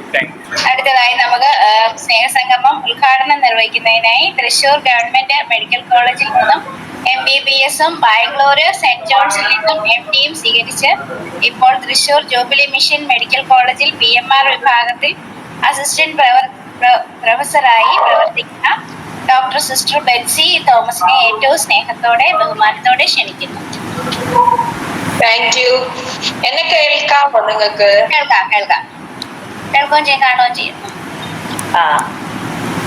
ഞാൻ ആദ്യമായിട്ടാണ് ഈ ദർശന സൊസൈറ്റിയുടെ പ്രോഗ്രാമിലേക്ക് വരുന്നത്. ജോബിൻ അച്ഛൻ വഴിയാണ് ഞാൻ ഇതിനെ കുറിച്ച് കേട്ടിട്ടുണ്ടായിരുന്നത്. അപ്പൊ അച്ഛൻ പെട്ടെന്ന് ഇന്നലെയാണ് ഇങ്ങനെ ഗൂഗിൾ മീറ്റ് ഉണ്ട് എന്നൊക്കെ പറഞ്ഞത്. അപ്പൊ ഇതിനൊരു അവസരം തന്നതിന് പ്രത്യേകം നന്ദി പറയുന്നു. പിന്നെ സോളമൻ അച്ഛനോടും നന്ദി പറയുന്നു. എന്റെ അച്ഛനെ എനിക്ക് നേരിട്ട് അറിയില്ല, എന്നാലും നന്ദി പറയുന്നു ഇതിന്റെ ഓർഗനൈസേഴ്സിന് എല്ലാവരോടും. എന്നോട് പറഞ്ഞത് നിങ്ങള് പല വിധത്തിൽ ശാരീരികമായി അല്ലെങ്കിൽ നമ്മുടെ സ്വന്തമായ കാര്യങ്ങൾ ചെയ്യുന്നതിൽ പരിമിതികൾ അനുഭവിക്കുന്നവരാണ്. അങ്ങനെയാണ് എന്നോട് പറഞ്ഞത്. അപ്പൊ ആ പരിമിതപ്പെട്ട അവസ്ഥകളില് ഇപ്പൊ ഞാൻ ഫിസിക്കൽ മെഡിസിൻ ആൻഡ് റീഹാബിലിറ്റേഷൻ പുനരധിവാസ ചികിത്സാ വിഭാഗം അലോപ്പതി മെഡിസിനിൽ അതിലാണ് ഞാൻ സ്പെഷ്യലൈസ് ചെയ്തിരിക്കുന്നത്. അപ്പം ഇന്നത്തെ അതിനെക്കുറിച്ച് ഒരു 5 മിനിറ്റ് പറയാനാണ് എന്നോട് പറഞ്ഞത്, അതിന്റെ സാധ്യതകളെ കുറിച്ച്. അപ്പൊ നമ്മൾ പലപ്പോഴും പൊതുവെ കാണുന്നത് ന്യൂറോളജി സംബന്ധമായ അല്ലെങ്കിൽ ഞരമ്പ്, തലച്ചോറ്, മസില് സംബന്ധമായ പ്രശ്നങ്ങൾ കാരണം അല്ലെങ്കിൽ നാഡീവ്യൂഹത്തിന്റെ ക്ഷതം സംഭവിച്ചത് മൂലമൊക്കെയാണ് പരിമിതമാക്കപ്പെടുന്നത്. അങ്ങനെ പരിമിതമാക്കപ്പെടുന്ന സ്ഥിതികളില് ആദ്യം ആയി ഈ അസുഖം എന്താണെന്ന് കണ്ടുപിടിക്കാനും പ്രശ്നം ചിലർക്ക് ജന്മനാ ഉള്ള പ്രശ്നങ്ങളുടെ ഭാഗമായിട്ടുള്ള ബുദ്ധിമുട്ടുകളായിരിക്കാം. പലർക്കും ജീവിതത്തിന്റെ ഒരു വഴിത്തിരിവ് പോലെ ഇടയിലുള്ള പ്രായത്തിൽ വന്ന പ്രശ്നങ്ങൾ കൊണ്ടുവന്ന രോഗകാരണങ്ങളായിരിക്കാം. ഉദാഹരണത്തിന് ഒരു സ്ട്രോക്ക് വന്ന രോഗിയെ സംബന്ധിച്ച് അദ്ദേഹത്തിന് പൂർണ്ണ ആരോഗ്യത്തോടെ നടന്ന ഒരു കാലഘട്ടവും അതിനുശേഷം ചില ബുദ്ധിമുട്ടുകളോടുകൂടി പരിമിതമാക്കപ്പെട്ട അവസ്ഥകളുള്ള ഒരു കാലഘട്ടം, അങ്ങനെയുള്ള ഒരു അവസ്ഥകളിലൂടെ കടന്നു പോകുന്നവരുണ്ടായിരിക്കാം. അപ്പൊ അങ്ങനെയുള്ളവർ ആദ്യം അവരുടെ ആ രോഗം കണ്ടുപിടിച്ച് നിർണയിച്ച് ചികിത്സകള് അതാത് വിഭാഗത്തിന്റെ ഡോക്ടർമാരുടെ കീഴിൽ ചെയ്തു കഴിഞ്ഞാൽ ആ ഒരു കാലഘട്ടം ഒരു കുറച്ച് മാസങ്ങളോ ഒരു വർഷം വരെയൊക്കെ ആ ട്രീറ്റ്മെന്റും കാര്യങ്ങളും പോയി കഴിഞ്ഞാൽ പിന്നെ പലരും ആ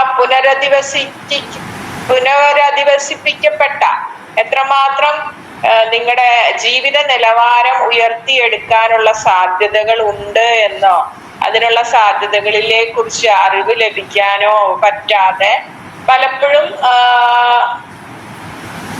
ആദ്യം കിട്ടിയ ചികിത്സയും ആ ഗുളികകളും ആ മരുന്നുകളും ആയിട്ട് ഇങ്ങനെ മുന്നോട്ട് പോകും. പലരും പലപ്പോഴും ഒരു കാലഘട്ടം കഴിയുമ്പോൾ പിന്നെ ചിലപ്പോ ഡോക്ടേഴ്സിനെ കാണാൻ പോലും പോകുന്നില്ല. പലയിടങ്ങളിലും എൻ്റെ ചെറിയ ഒരു അറിവ് വെച്ച് ഞാൻ മനസ്സിലാക്കിയത് പാലിയേറ്റീവ് കെയറിന്റെ ടീം വന്ന് കാണുന്നു, അവര് അവരുടേതായ ചില മരുന്നുകളോ അല്ലെങ്കിൽ ചില ഇപ്പൊ മൂത്രത്തിന്റെ ട്യൂബ് മാറ്റുക അല്ലെങ്കിൽ ബെഡ് സോർ ഉണ്ടെങ്കിൽ അത് ഡ്രസ്സിങ് ചെയ്യാനുള്ള കാര്യങ്ങൾ പറഞ്ഞു തരുന്നു. അങ്ങനെ മാത്രം മുന്നോട്ട് പോകുന്ന ഒരവസ്ഥയിൽ നിന്നും ഒരുപാട് സാധ്യതകൾ ഇന്നത്തെ ലോകത്തിൽ നമുക്ക് ഉണ്ട്. അപ്പൊ അത് ഈ പുനരധിവാസ ചികിത്സാ വിഭാഗത്തിൽ പെടുന്ന ഡോക്ടേഴ്സിന്റെ ടീമിന് നൽകാൻ പറ്റും എന്നും, അപ്പൊ നിങ്ങള് ഇങ്ങനെ ബുദ്ധിമുട്ടുകൾ അനുഭവിക്കുന്നവര് നല്ല ഒരു പുനരധിവാസ ചികിത്സ ലഭ്യമായ സ്ഥലങ്ങളിലെ ഡോക്ടർമാരെ കാണുകയാണെങ്കിൽ അത് നിങ്ങൾക്ക് ഉപകാരപ്പെടും എന്നാണ് എനിക്ക് പറയാനുള്ളത്. അതായത്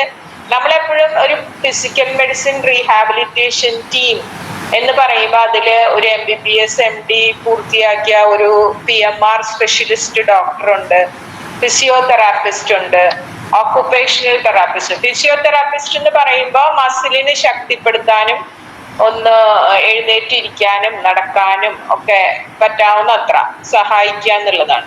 ഓക്കുപേഷണൽ തെറാപ്പി എന്ന് പറഞ്ഞ വിഭാഗത്തിലെ അനുദിന കർത്തവ്യങ്ങൾ, അതായത് പല്ല് തേക്കുക, മുഖം കഴുകുക, ഡ്രസ്സ് മാറുക, ടോയ്ലറ്റിൽ പോവുക, കുളിക്കുക, നമ്മുടെ കാര്യങ്ങള് ഭക്ഷണം കഴിക്കുക, അങ്ങനത്തെ നമ്മുടെ സ്വന്തം അനുദിന കർത്തവ്യങ്ങൾ നിർവഹിക്കാൻ നിങ്ങളുടെ ഇപ്പൊ ഇടത്തെ കൈ കൊണ്ട് വലത്തെ കൈ കൊണ്ട് ചെയ്തിരുന്ന കാര്യങ്ങൾ ഒരു സ്ട്രോക്ക് വന്ന ആൾക്ക് ചെയ്യാൻ പറ്റാതായ ശക്തിയുള്ള ഇടത്തെ കൈയും കാലും കൊണ്ട് എങ്ങനെ സ്വന്തമായ എല്ലാ കാര്യങ്ങളും ചെയ്യാൻ എത്രമാത്രം സഹായിക്കാൻ പറ്റും. ഇപ്പൊ നടക്കാൻ ബുദ്ധിമുട്ടുള്ള ആൾക്ക് നമ്മൾ ചിലപ്പോൾ വാക്കർ കൊടുക്കാം. അപ്പൊ അത് ആ വാക്കർ കൊടുക്കുന്നത് അത് കറക്റ്റ് പ്രിസ്ക്രിപ്ഷൻ കൊടുക്കണം. നമ്മൾ വെറുതെ ഒരു കടയിൽ പോയി വാക്കർ മേടിക്കാനാണ് പലപ്പോഴും നടക്കുന്നത്. അതിന് ഹെവി വാക്കർ ഉണ്ട്, റൊളേറ്റർ ഉണ്ട്, വീൽഡ് വാക്കർ ഉണ്ട്.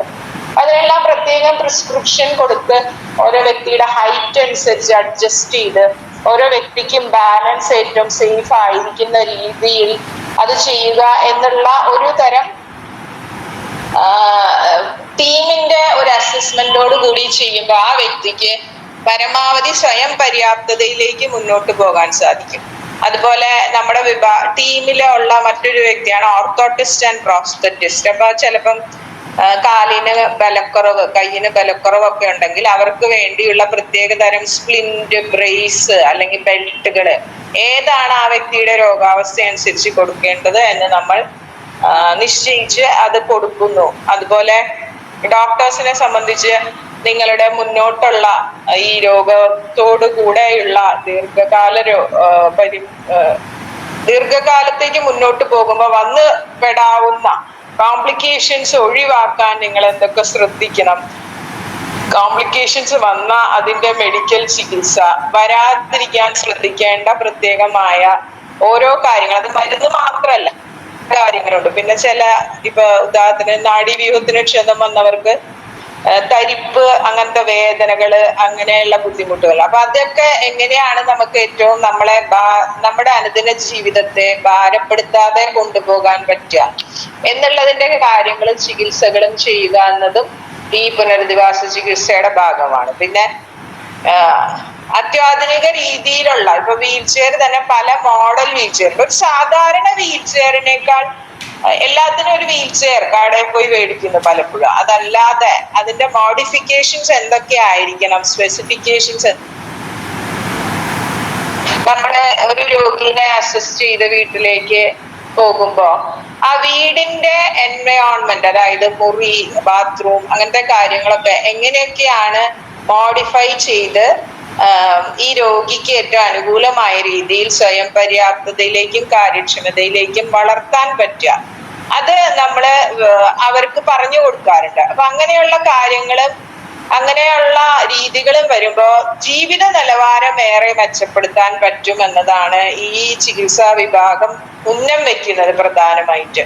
അപ്പൊ പലപ്പോഴും പെട്ടെന്നുള്ള ഒരു മാജിക് ഒന്നും നടക്കുന്നില്ലെങ്കിലും നമ്മുടെ കൂടെ യാത്ര ചെയ്യുന്ന എല്ലാ രോഗികളും വളരെ സംതൃപ്തിയോടെയാണ്. ഇപ്പം ഞാൻ ജൂബിലി മിഷൻ ഹോസ്പിറ്റലിൽ വർക്ക് ചെയ്യുമ്പം ഇവിടെ നിന്ന് പോകുന്നവർക്ക് ഒരു പ്രത്യാശ കൊടുക്കാൻ, അവർക്കും പലതും ചെയ്യാൻ സാധിക്കും എന്ന ഒരു കോൺഫിഡൻസ് കൊടുക്കാൻ ഈ ചികിത്സാ വിഭാഗത്തിലെ ചികിത്സാ വിധികൾ ഒത്തിരി സഹായകമാണ് എന്ന് നിങ്ങളെ അറിയിക്കുകയാണ്. അപ്പൊ നിങ്ങൾ എന്നോട് പറഞ്ഞത് കേരളത്തിന്റെ പല ഭാഗത്തു നിന്നുമുള്ളവരാണ് ഈ ഗ്രൂപ്പിലുള്ളതെന്ന്.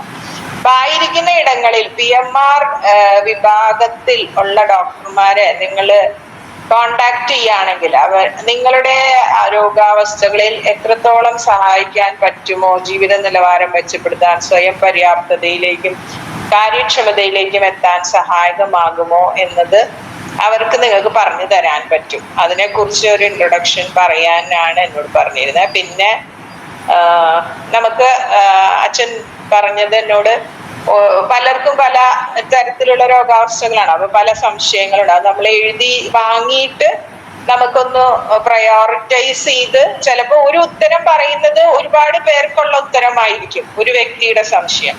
അപ്പൊ ആ രീതിയിൽ ഇനി ഫ്യൂച്ചറിൽ വരുന്ന സെഷൻസിൽ ഏതെങ്കിലും സെഷൻ ഞാൻ ചെയ്യാൻ പരിശ്രമിക്കാം. അത് സഹായകമാകുമെന്ന് പ്രതീക്ഷിക്കുന്നു. അപ്പൊ ഏറെ സന്തോഷത്തോടെ എല്ലാവർക്കും ഒരു പുതുവത്സര ആശംസകളും ക്രിസ്മസിന്റെ ആശംസകളും നേർന്നുകൊണ്ട് ഇന്നത്തെ മീറ്റിംഗ് ഉദ്ഘാടനം ചെയ്തതായി ഞാൻ ആശംസിക്കുന്നു. Thank you sister, thank you. വളരെയധികം തിരക്കുകൾക്കിടയിൽ ഞങ്ങൾക്ക് വേണ്ടി ഇത്രയും സമയം ചെലവഴിച്ച് നന്ദി അറിയിക്കും. Thank you. അത് അധ്യക്ഷ പദവി അലങ്കരിക്കുന്ന ദർശന സർവീസ് സൊസൈറ്റി പ്രസിഡന്റും ദർശന ക്ലബ് ഡയറക്ടറുമായ റെവറൻഡ് ഫാദർ സോളമൻ കളപ്പാട്ടുപറമ്പിൽ CMA അച്ഛനെ ഏറ്റവും സ്നേഹത്തോടെ ക്ഷണിക്കുന്നു. അച്ഛാ, പ്ലീസ് വെൽക്കം. ഓക്കെ, എല്ലാവർക്കും നമസ്കാരം. പ്രത്യേകിച്ച് ഇന്നേ ദിവസം വിശേഷാതിഥികളായിട്ട് ചേർന്ന ഡോക്ടർ സിസ്റ്റർ, അതുപോലെ തന്നെ സൈജോ, പിന്നെ അച്ഛനും ഉണ്ടെന്ന് ഞാൻ മനസ്സിലാക്കുന്നു. ജൂബിലി മിഷൻ ഹോസ്പിറ്റലിൽ അച്ഛനുണ്ട്, റോബിൻ അച്ഛനുണ്ടെന്ന് മനസ്സിലാക്കുന്നു. അപ്പം എല്ലാവർക്കും ഒരിക്കൽ കൂടി സ്വാഗതവും നന്ദിയും അതുപോലെ തന്നെ ഹാപ്പി ക്രിസ്മസും ഏവർക്കും നേരുകയാണ്. എനിക്ക് ഇന്ന് വലിയ സന്തോഷമുണ്ട്. കാരണം ഞാൻ സൈജോയുടെ കുറച്ച് സംഭാഷണങ്ങൾ ഞാൻ കേട്ടു. ആദ്യമായിട്ടാണ് തിരുവനന്തപുരത്ത് വെച്ച് കണ്ടുമുട്ടിയതെങ്കിലും വളരെ സൗഹൃദമുള്ള ഒരു പ്രകൃതിയായിട്ടാണ് ഞാൻ കണ്ടത്. കാരണം അത്രമാത്രം കൂടിക്കഴിയാനായിട്ട് ഞാൻ അതിലൊരു ഇമ്പോർട്ടൻസ് അവനിൽ ഞാൻ കണ്ടത്. നമ്മളെക്കാളും ബുദ്ധിമുട്ടുകളൊക്കെ അനുഭവിക്കുന്ന ഒരു വ്യക്തിയാണെങ്കിൽ പോലും അറിവുണ്ടായപ്പോൾ അതിൻ്റെ അറിവിൽ നിന്ന് എളിമ ഉണ്ട് എന്നുള്ളതാണ്. ഞാൻ അവനെ പൊക്കി പറയുന്നതല്ല, മറിച്ച് നമുക്ക് എല്ലാവർക്കും ഉണ്ടാവേണ്ട ഒരു ഗുണമാണ്. പ്രത്യേകിച്ച് അറിവ് കൂടണം. അറിവ് കൂടുമ്പോഴേ എളിമ ഉണ്ടാകുന്നു. എളിമ ഉണ്ടാകുമ്പോൾ സഹകരണം ഉണ്ടാകുന്നു. അവൻ പലപ്പോഴും പറഞ്ഞിട്ടുള്ളത് എല്ലാവരും സഹകരിക്കുമ്പോഴാണ് ഒത്തിരി നേടാനായിട്ട് സാധിക്കുകയുള്ളൂ, കൂട്ടായ്മയിലാണ് നേടാനായിട്ട് പറ്റുള്ളൂ എന്നുള്ളതാണ്. പലപ്പോഴും നമ്മുടെ ആ കൂട്ടായ്മ, നമ്മുടെ ഈ കൂട്ടായ്മ പലപ്പോഴും നല്ല നല്ല ഒത്തിരിയേറെ സ്വപ്നങ്ങളൊക്കെ പങ്കുവെച്ച് പറഞ്ഞ സംസാരമായിരുന്നു. അപ്പോൾ തീർച്ചയായിട്ടും ഞാൻ കുറേ അന്ന് കേട്ടിട്ടുണ്ടായിരുന്നു, പിന്നെ ഇതിലൂടെയും സൈജു പറഞ്ഞു കേട്ടു. തീർച്ചയായിട്ടും നമുക്കതെല്ലാം സാധിക്കുന്ന രീതിയിലൊക്കെ പ്രാവർത്തികമാക്കുവാനായിട്ട് ഒത്തൊരുമിച്ച് പ്രവർത്തിക്കാമെന്നുള്ളതാണ് എനിക്ക് ആഗ്രഹമുള്ളൂ. കഴിഞ്ഞ തിരുവനന്തപുരത്ത് പോയപ്പോൾ കുറേ പുതിയ വ്യക്തികളെയൊക്കെ കാണാനായിട്ട് സാധിച്ചു. അതും തൃശ്ശൂരിൻ്റെ നാട്ടിൽ നിന്ന് വന്നവരെ. പലപ്പോഴും നമ്മളെ പറ്റി പലരും അറിഞ്ഞിട്ടില്ല എന്നുള്ളതാണ് അതിൽ നിന്ന് നമുക്ക് വ്യക്തമാകുന്നത് എന്നുള്ളതാണ്. അപ്പം അത് അറിയാനായിട്ട് ഒരു കാരണമായി തീരുന്നു. നമ്മൾ ഭിന്നശേഷി കൂട്ടായ്മ അല്ലെങ്കിൽ ഭിന്നശേഷിക്കാരുടെ ആ ഒരു സുഹൃത്ത് വലയം നമ്മൾ കൂടുതൽ ഡെവലപ്പ് ആക്കേണ്ടിയിരിക്കുന്നു. അപ്പോൾ എങ്കിൽ മാത്രമേ നമുക്ക് ഇത്തരത്തിലുള്ള വ്യക്തികളെ അറിയാനും അവരുടെ അനുഭവങ്ങൾ പങ്കുവയ്ക്കാനും അല്ലെങ്കിൽ അവരുടെ അനുഭവത്തിലൂടെ നമുക്കും കുറേ നേട്ടങ്ങൾ കിട്ടാനും സാധിക്കുള്ളൂ. അപ്പം അതൊക്കെ നമുക്ക് നേടിയെടുക്കണം എന്നുള്ള ഒരു വാശി നമുക്കുണ്ടാകണം. അങ്ങനെ ഒരു ആവേശവും ഉന്മേഷവും ഒക്കെ ഉണ്ടെങ്കിൽ ഇതുപോലെയൊക്കെ നേടാനായിട്ട് നമുക്ക് സാധിക്കും. ഒത്തിരി വ്യക്തികൾ നമ്മുടെ കൂടെയുണ്ട്, പക്ഷെ നമ്മൾ കൂടെയുണ്ട്. ദൈവത്തിൻ്റെ ആ ക്രിസ്മസിൻ്റെ സന്ദേശം അത് തന്നെയല്ല. ദൈവം നമ്മുടെ കൂടെയുണ്ടെന്ന് പറയും, എമ്മാനുവൽ. പക്ഷെ നമ്മൾ കൂടെയുണ്ടോ എന്ന് മാത്രമാണ് നമുക്കറിയാത്തത്. നമ്മൾ കൂടെയുണ്ടെന്ന് നമ്മൾ പറയാനായിട്ട് മടി കാണിക്കുകയാണ് പലപ്പോഴും.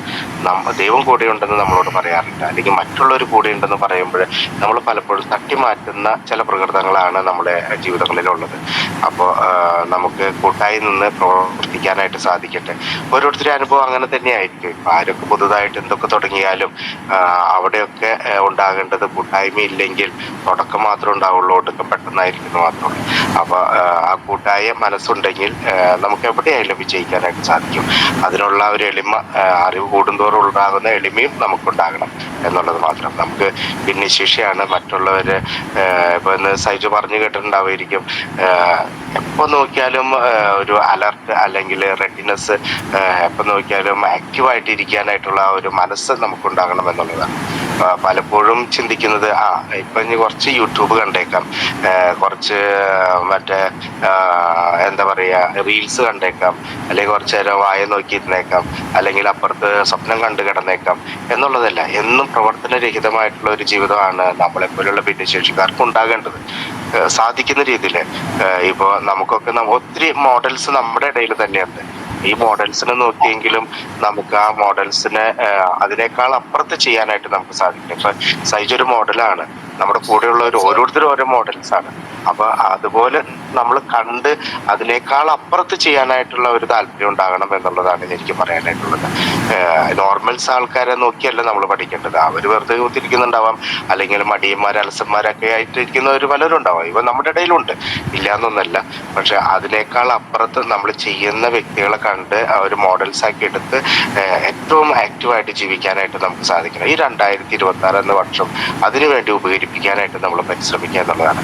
നമ്മൾ അത്ലറ്റ് മീറ്റ് കഴിഞ്ഞു, ഓവറോൾ കിട്ടിയത് കൊണ്ട് നമുക്ക് അതിൽ വലിയ കോടിക്കണക്കിന് പൈസ കിട്ടി എന്നുള്ളതല്ല. അത് നമ്മൾ ഒത്തൊരുമിപ്പിക്കാനായിട്ട് പരിശ്രമിച്ചു.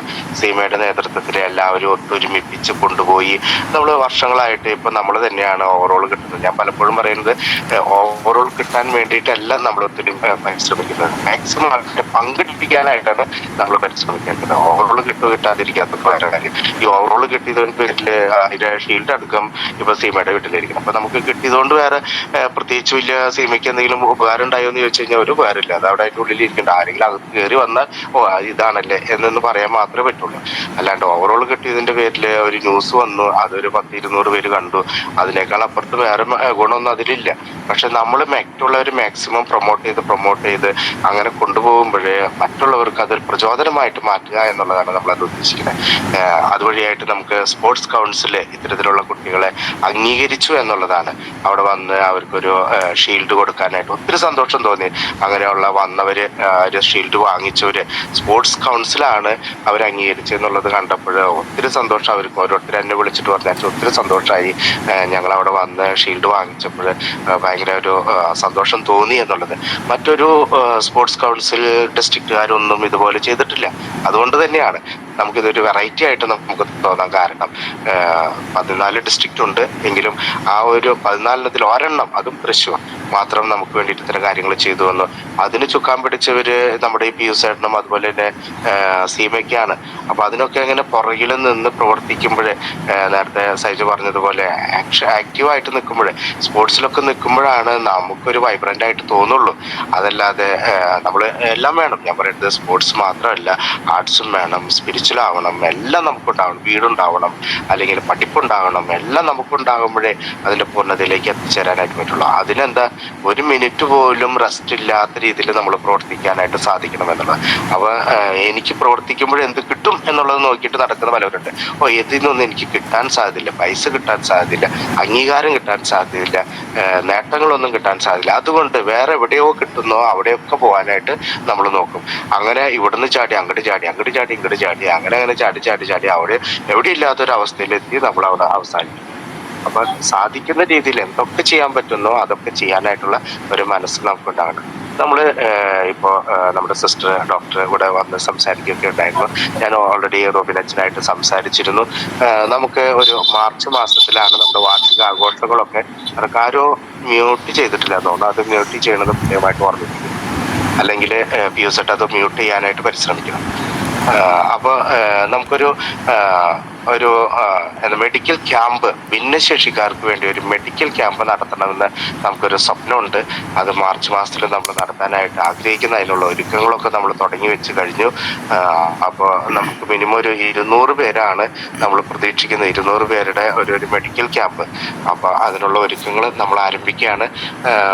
അതിലേക്കുള്ള ആൾക്കാരെയൊക്കെ നമ്മൾ തിരഞ്ഞെടുക്കുന്നു, അത് പിന്നീടായിരിക്കും. അപ്പോൾ ഇപ്പോൾ ജസ്റ്റ് ഒരു ആഗ്രഹം പറഞ്ഞെന്നുള്ളൂ.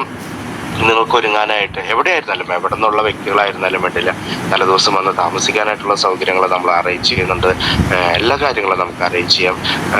നമുക്ക് അതും സാമ്പത്തികമായിട്ട് മാത്രമേ ഉണ്ടാവുന്നതല്ല, ബാക്കിയുള്ള ഹെൽപ്പുകളൊക്കെ നമുക്ക് ചെയ്തു തരുന്നതായിരിക്കും. അപ്പോൾ അതൊന്ന് നിങ്ങളുടെ മനസ്സിൽ കുറിച്ചിടുക.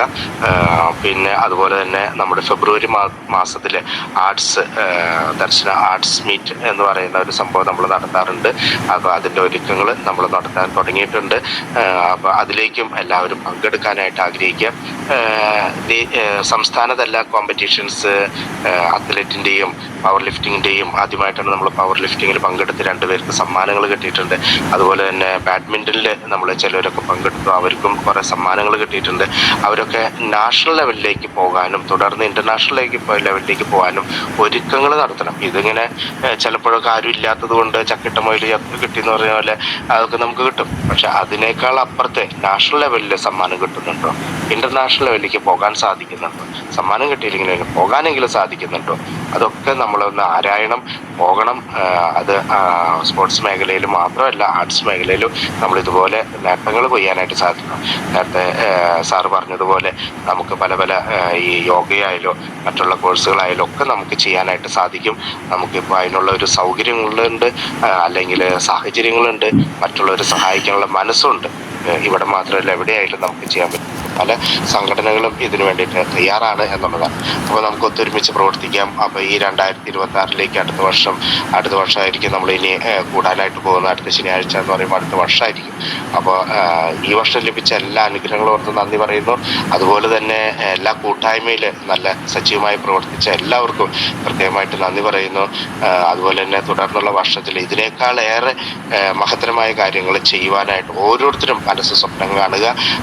സ്വന്തം ജീവിതത്തിലെന്ന് മാത്രമല്ല, കുടുംബത്തിലായിക്കോട്ടെ, സമൂഹത്തിലായിക്കോട്ടെ, ക്ലബിലായിക്കോട്ടെ, അസോസിയേഷനിലായിക്കോട്ടെ, എവിടെയായാലും ചെയ്യുവാനായിട്ടുള്ള ഒരു മനസ്സ് നിങ്ങൾ കാണിക്കുക. തകരാതെ ഉയർത്തെഴുന്നേറ്റുകൊണ്ട് മറ്റുള്ളവർക്ക് മാതൃകയായിട്ട് ജീവിക്കാനായിട്ട് അവർക്ക് സാധിക്കട്ടെ എന്ന് ആശംസിച്ചുകൊണ്ട് നിർത്തുന്നു. നന്ദി, നമസ്കാരം. താങ്ക് യു അച്ഛാ, താങ്ക് യു. നല്ല നല്ല ഉപദേശങ്ങളും നിർദ്ദേശങ്ങളും ഒക്കെ ഞങ്ങൾക്ക് നൽകിയതിന് ഒത്തിരി നന്ദി അറിയിക്കുന്നു. 236ാമത് സ്നേഹസംഗമത്തിലേക്ക് ആശംസ പറയുന്നതിനായിട്ട് ദർശന സർവീസ് സൊസൈറ്റിയുടെയും ദർശന ക്ലബിന്റെയും PRO ആയ ശ്രീ പിയൂസ് കോട്ടപ്പുറത്തിനെ ഏറ്റവും സ്നേഹത്തോടെ ക്ഷണിക്കുന്നു. കേൾക്കാണ്ടോ പറയുന്നത്? കേൾക്കാം. കേൾക്കാം. ഓക്കെ. ഏറ്റവും സ്നേഹം നിറഞ്ഞ സൊസൈറ്റിയുടെ സ്ഥാപകനും സൊസൈറ്റിയുടെ പ്രസിഡൻറ്റുമായ സോളമച്ചൻ, അതുപോലെ ഉദ്ഘാടനം കർമ്മം നിർവഹിച്ച നമ്മുടെ സിസ്റ്റർ, മുഖ്യാതിഥിയായി എത്തിയ നമ്മുടെ ഷൈജോ സാർ, അതുപോലെ കഴിഞ്ഞ സ്നേഹസംഗമത്തിൽ ഉദ്ഘാടന കർമ്മം ചെയ്ത നമ്മുടെ ജോബിനച്ചൻ ഇന്നും ജോയിൻ ചെയ്യുകയുണ്ടായി. എല്ലാ ബഹുമാനപ്പെട്ട വ്യക്തിത്വങ്ങളോടും ഏറ്റവും കൃതജ്ഞതയും നന്ദിയും അർപ്പിക്കുന്നു. സ്നേഹം നിറഞ്ഞ എൻ്റെ സുഹൃത്തുക്കളെ, ഒരുപാട് കാലങ്ങളായി ഞാനും നിങ്ങളുമായി ഉള്ള ഒരു ബന്ധം തുടങ്ങിയിട്ട് ഞാൻ പലപ്പോഴും ചിന്തിക്കാറുണ്ടായിരുന്നു, ഞാൻ അതിന് മാത്രം എന്താണ് ഇവിടെ ചെയ്തു തന്നിട്ടുള്ളതെന്ന്. ഞാൻ എന്നെ തന്നെ ഒന്ന് പരിചയപ്പെടുത്താം. എൻ്റെ ഗ്രാമം കോട്ടപ്പുറം എന്ന് പറയുന്ന ഒരു ചെറിയ ഒരു മലമ്പ്രദേശമാണ്. കർഷകരാണ് ഈ ഗ്രാമത്തിൽ കൂടുതലുള്ളത്. ഈ ഗ്രാമത്തിൻ്റെ പേര് ഒന്ന് പുറത്ത് എത്താൻ വേണ്ടിയാണ് പിയൂസ് എന്ന പേരിൻ്റെ കൂടെ കോട്ടപ്പുറം ചേർത്തിരിക്കുന്നത്. കാരണം ഈ കോട്ടപ്പുറം എന്നുള്ള സ്ഥലം അങ്ങനെ അറിയപ്പെടാതെ പോകരുത്, എന്നിലൂടെയെങ്കിലും എൻ്റെ നാട് അറിയപ്പെടണം എന്നുള്ളൊരു ആഗ്രഹത്തോടെയാണ് ഈ കോട്ടപ്പുറത്തിനെ ഞാൻ എൻ്റെ പേരിനോടൊപ്പം കൂട്ടിപ്പിടിച്ചിട്ടുള്ളത്. നിങ്ങൾക്കെല്ലാവർക്കും അറിയുന്നത് പോലെ തന്നെ ഈ ദർശന ക്ലബിൻ്റെ ആരംഭ കാലഘട്ടത്തിൽ ഞാനും ഇതിലെത്തിപ്പെടാനായിട്ട് സാഹചര്യമുണ്ടായി. ലില്ലി ചേച്ചിയാണ് നമ്മുടെ സോളമച്ചൻ്റെ നമ്പർ എനിക്ക് തന്നത്. അന്ന് ലില്ലി ചേച്ചി ഗ്രൂപ്പിലുണ്ടായിരുന്നില്ല. ലില്ലി ചേച്ചി നമ്പർ തന്നു. ഞാൻ സോളമച്ചനെ വിളിച്ചു. അച്ഛൻ എന്നെ ഈ ഗ്രൂപ്പിലേക്ക് എൻ്റെ പേര് ആക്കി. അങ്ങനെ ഈ ഗ്രൂപ്പിനോടൊപ്പം ഞാൻ പ്രവർത്തനം ആരംഭിച്ചു. എനിക്ക് എൻ്റെ വീട്ടിലുള്ളത് എൻ്റെ അപ്പച്ചനും അമ്മയും പെങ്ങളുമാണ്. പെങ്ങളെ വിവാഹം കഴിച്ച് കൊടുത്തു. ഇപ്പോൾ നിലവിൽ ഞാനും അമ്മയും അപ്പച്ചനാണ് വീട്ടിൽ ഉള്ളത്. അറിയാത്ത പുതിയ സുഹൃത്തുക്കൾക്ക് വേണ്ടി പറഞ്ഞതാണ്. പഴയ വ്യക്തികൾക്ക് എല്ലാവർക്കും അറിയാമെന്ന് വിചാരിക്കുന്നു. ദർശന സർവീസ് സൊസൈറ്റിയുമായി ഞാൻ കടന്നു വന്നത് വർഷങ്ങൾക്ക് മുമ്പാണ്. എൻ്റെ സാധാരണ ഒരു ജീവിതം എന്ന് പറയുന്നത് രാവിലെ 10 മണിയാകുമ്പോൾ എഴുന്നേൽക്കുക, നമ്മളെ വാഷ്റൂമിൽ പോവാൻ അന്ന് ബുദ്ധിമുട്ടായിരുന്നു. എന്നിരുന്നാലും പറ്റുന്ന സാഹചര്യങ്ങളൊക്കെ ചെയ്ത് ഭക്ഷണം കഴിക്കുന്നു, വീണ്ടും നമ്മൾ ഉറങ്ങുന്നു. അങ്ങനെ കിടന്നിരുന്ന ഒരു വ്യക്തിയായിരുന്നു. കാരണം പുറം ലോകത്ത് ആളുകൾ എന്നെ അറിയില്ല. എന്നെ അറിയുന്ന വ്യക്തിത്വങ്ങൾ വളരെ കുറഞ്ഞു വന്നിരുന്ന ഒരു കാലഘട്ടം. ആ ഒരു കാലഘട്ടത്തിലാണ് ഈ ദർശന സർവീസ് സൊസൈറ്റിയായിട്ട് ഞാൻ സോളമച്ചനിലൂടെ ഈ ഗ്രൂപ്പിലായി എത്തിച്ചേർന്നത്. അന്നു മുതൽ ഈ ഗ്രൂപ്പിൻ്റെ പ്രവർത്തനങ്ങളിൽ എന്നാൽ കഴിയുന്ന കൊച്ചു കൊച്ചു കാര്യങ്ങൾ ചെയ്തതായിട്ടാണ് ഞാൻ മനസ്സിലാക്കുന്നത്. പിയൂസ് എന്ന വ്യക്തി എന്തെങ്കിലും ഇവിടെ ചെയ്തിട്ടുണ്ടെങ്കിൽ ഇതിനെ നട്ടു വളർത്തിയ വലുതാക്കാൻ വേണ്ടി പരിശ്രമിച്ച വലിയൊരു വ്യക്തി ഇതിൻ്റെ പിന്നിലുണ്ട്. ഫാദർ സോളമൻ കടമ്പാട്ട് പറമ്പിൽ എന്ന് പറയുന്ന നമ്മുടെ അച്ഛനാണ് ഇന്ന് ഈ കാണുന്ന പിയൂസ് എന്ന വ്യക്തിയെ എല്ലാ തലത്തിലും എത്തിപ്പെടാൻ തക്ക വിധം പ്രാപ്തനാക്കിയത് ഈ സോളമച്ചനാണ്. സോളമച്ചൻ്റെ കൂടെ നിന്നുകൊണ്ട് ഓരോ പ്രവൃത്തികളും ചെയ്യുമ്പോഴും പുതിയ പുതിയ മേഖലകളിൽ എത്തി പിടിക്കുവാനും പുതിയ പുതിയ കാര്യങ്ങൾ ചെയ്യുവാനും എനിക്ക് അതിലൂടെ അവസരം അച്ഛൻ നൽകി. നമ്മുടെ സൊസൈറ്റിയിലെ അല്ലെങ്കിൽ നമ്മുടെ ക്ലബിലെ എല്ലാ വ്യക്തികൾക്കും വളരാനുള്ള അവസരങ്ങൾ അച്ഛൻ നൽകുന്നുണ്ട്. നമ്മൾ ഈ വളരാൻ നമുക്ക് തരുന്ന അവസരങ്ങൾ നമ്മൾ ഉപയോഗിക്കുന്നുണ്ടോ എന്ന് നമ്മളൊന്ന് പരിശോധിക്കേണ്ടതാണ്. ഒരു ചെടി വളരണമെങ്കിൽ വെള്ളം, അതിന് വേണ്ട ആഹാരം ഒക്കെ കൊടുക്കണം എന്ന് പറഞ്ഞത് കൂടുതൽ ഒരു വ്യക്തി ഈ പൊതുസമൂഹത്തിലേക്ക് ഉയർത്തി കൊണ്ടുവരുന്നതിന് വേണ്ടി ആ വ്യക്തിക്ക് വേണ്ട എല്ലാ സൗകര്യങ്ങളും ചെയ്തു കൊടുക്കുന്ന ഒരു സംഘടനയുടെ സ്ഥാപകനും ഡയറക്ടറുമാണ് നമ്മുടെ സോളമച്ചൻ. നമ്മുടെ വ്യക്തികൾക്ക് ആവശ്യത്തിലേറെ സൗകര്യങ്ങൾ നമ്മൾ കൊടുക്കുന്നുണ്ട്. അത് ഉപയോഗിക്കാതെ മാറി നിൽക്കുന്ന പല ആളുകളാണ് ഈ ബുദ്ധിമുട്ടുകൾ. നമുക്ക് ചെയ്തു തരുന്ന സഹായങ്ങളെന്ന് പറയുമ്പോൾ സാമ്പത്തിക സഹായങ്ങളായിട്ടല്ല. ഈ സ്പോർട്സ് മേഖലയിൽ ഒട്ടനവധി പ്രവൃത്തികൾ ദർശന ക്ലബ്ബ് ചെയ്യുന്നുണ്ട്. അതിൽ പങ്കെടുക്കാൻ പറ്റുന്ന ഒട്ടനവധി ആളുകൾ പങ്കെടുക്കുന്നു. അവരൊക്കെ നല്ല നിലയിൽ എത്തിച്ചേരുന്നു. അവർക്കൊക്കെ വളരെ സന്തോഷം അനുഭവിക്കാനായിട്ട് സാധിക്കുന്നു. ചെറിയൊരു വിഭാഗമാണ് ഈ ദർശന ക്ലബ്ബിൽ വന്നിട്ട് എന്താണ് എനിക്ക് കിട്ടിയത് എന്ന് തിരിച്ച് അവർ അന്വേഷിക്കുന്നത്. അത് എന്തുകൊണ്ടാണെന്ന് വെച്ച് കഴിഞ്ഞാൽ അവരിതിൽ പ്രവർത്തിക്കാൻ തയ്യാറല്ലാത്തത് കൊണ്ടാണ് അവർക്ക് വളരാൻ പറ്റാത്തത്. വളരാൻ വേണ്ട എല്ലാ സാഹചര്യങ്ങളും ഓരോ ഗ്രൂപ്പിൻ്റെ മീറ്റിങ്ങുകളിലും അവർക്ക് അച്ഛൻ്റെ ഭാഗത്തു നിന്നുള്ള നിർദ്ദേശങ്ങളും ഒക്കെ കൊടുക്കാനായിട്ട് പറ്റിയിരുന്നു. എന്നിലൂടെ എനിക്ക് ഈ ഗ്രൂപ്പിന് ചെയ്യാൻ പറ്റുന്ന കാര്യങ്ങൾ എനിക്ക് ഒട്ടും ഒരു അറിവില്ലാത്തൊരു വ്യക്തിയായിരുന്നു. എന്നെ ഇന്നമാതിരി ചെയ്ത് കഴിഞ്ഞാൽ പ്രവർത്തിക്കാം, ഇന്നമാതിരി നമുക്ക് കാര്യങ്ങൾ ചെയ്യാം, അതിനുവേണ്ടി എന്നെ പ്രാപ്തനാക്കി ഈ നിലയിൽ എത്തിച്ചത് ഈ സോളമച്ചനാണ്. ഇതുപോലെ ഓരോ വ്യക്തികളെയും നമ്മുടെ അച്ഛൻ, നമ്മുടെ ഒരു മുദ്രാവാക്യമുണ്ട്, 4 ചുമരുകൾക്കുള്ളിൽ ഒറ്റപ്പെട്ട് കിടക്കുന്ന ഭിന്നശേഷി സുഹൃത്തുക്കളെ സമൂഹത്തിൻ്റെ മുൻനിരയിലേക്ക് ഉയർത്തി കൊണ്ടുവരിക.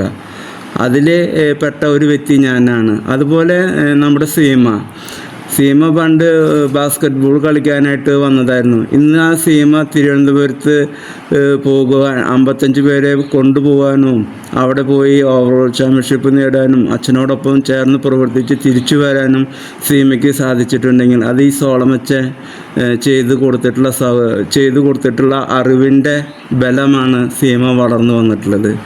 ഇങ്ങനെ അറിവ് ലഭിച്ച നമ്മുടെ സുഹൃത്തുക്കളിലെ അപൂർവം ചില ആളുകൾക്ക് എനിക്കെല്ലാം ആയി കഴിഞ്ഞു, ഇനി എന്താണ് ആവശ്യം? ഇപ്പം നമ്മുടെ വീടുകളിലായി കഴിഞ്ഞാലും മക്കളായാലും പെൺമക്കളായാലും ഒരു പ്രായമായി കഴിഞ്ഞാൽ വീട്ടിലെ അപ്പനായിട്ട് മർദ്ദലിക്കുക.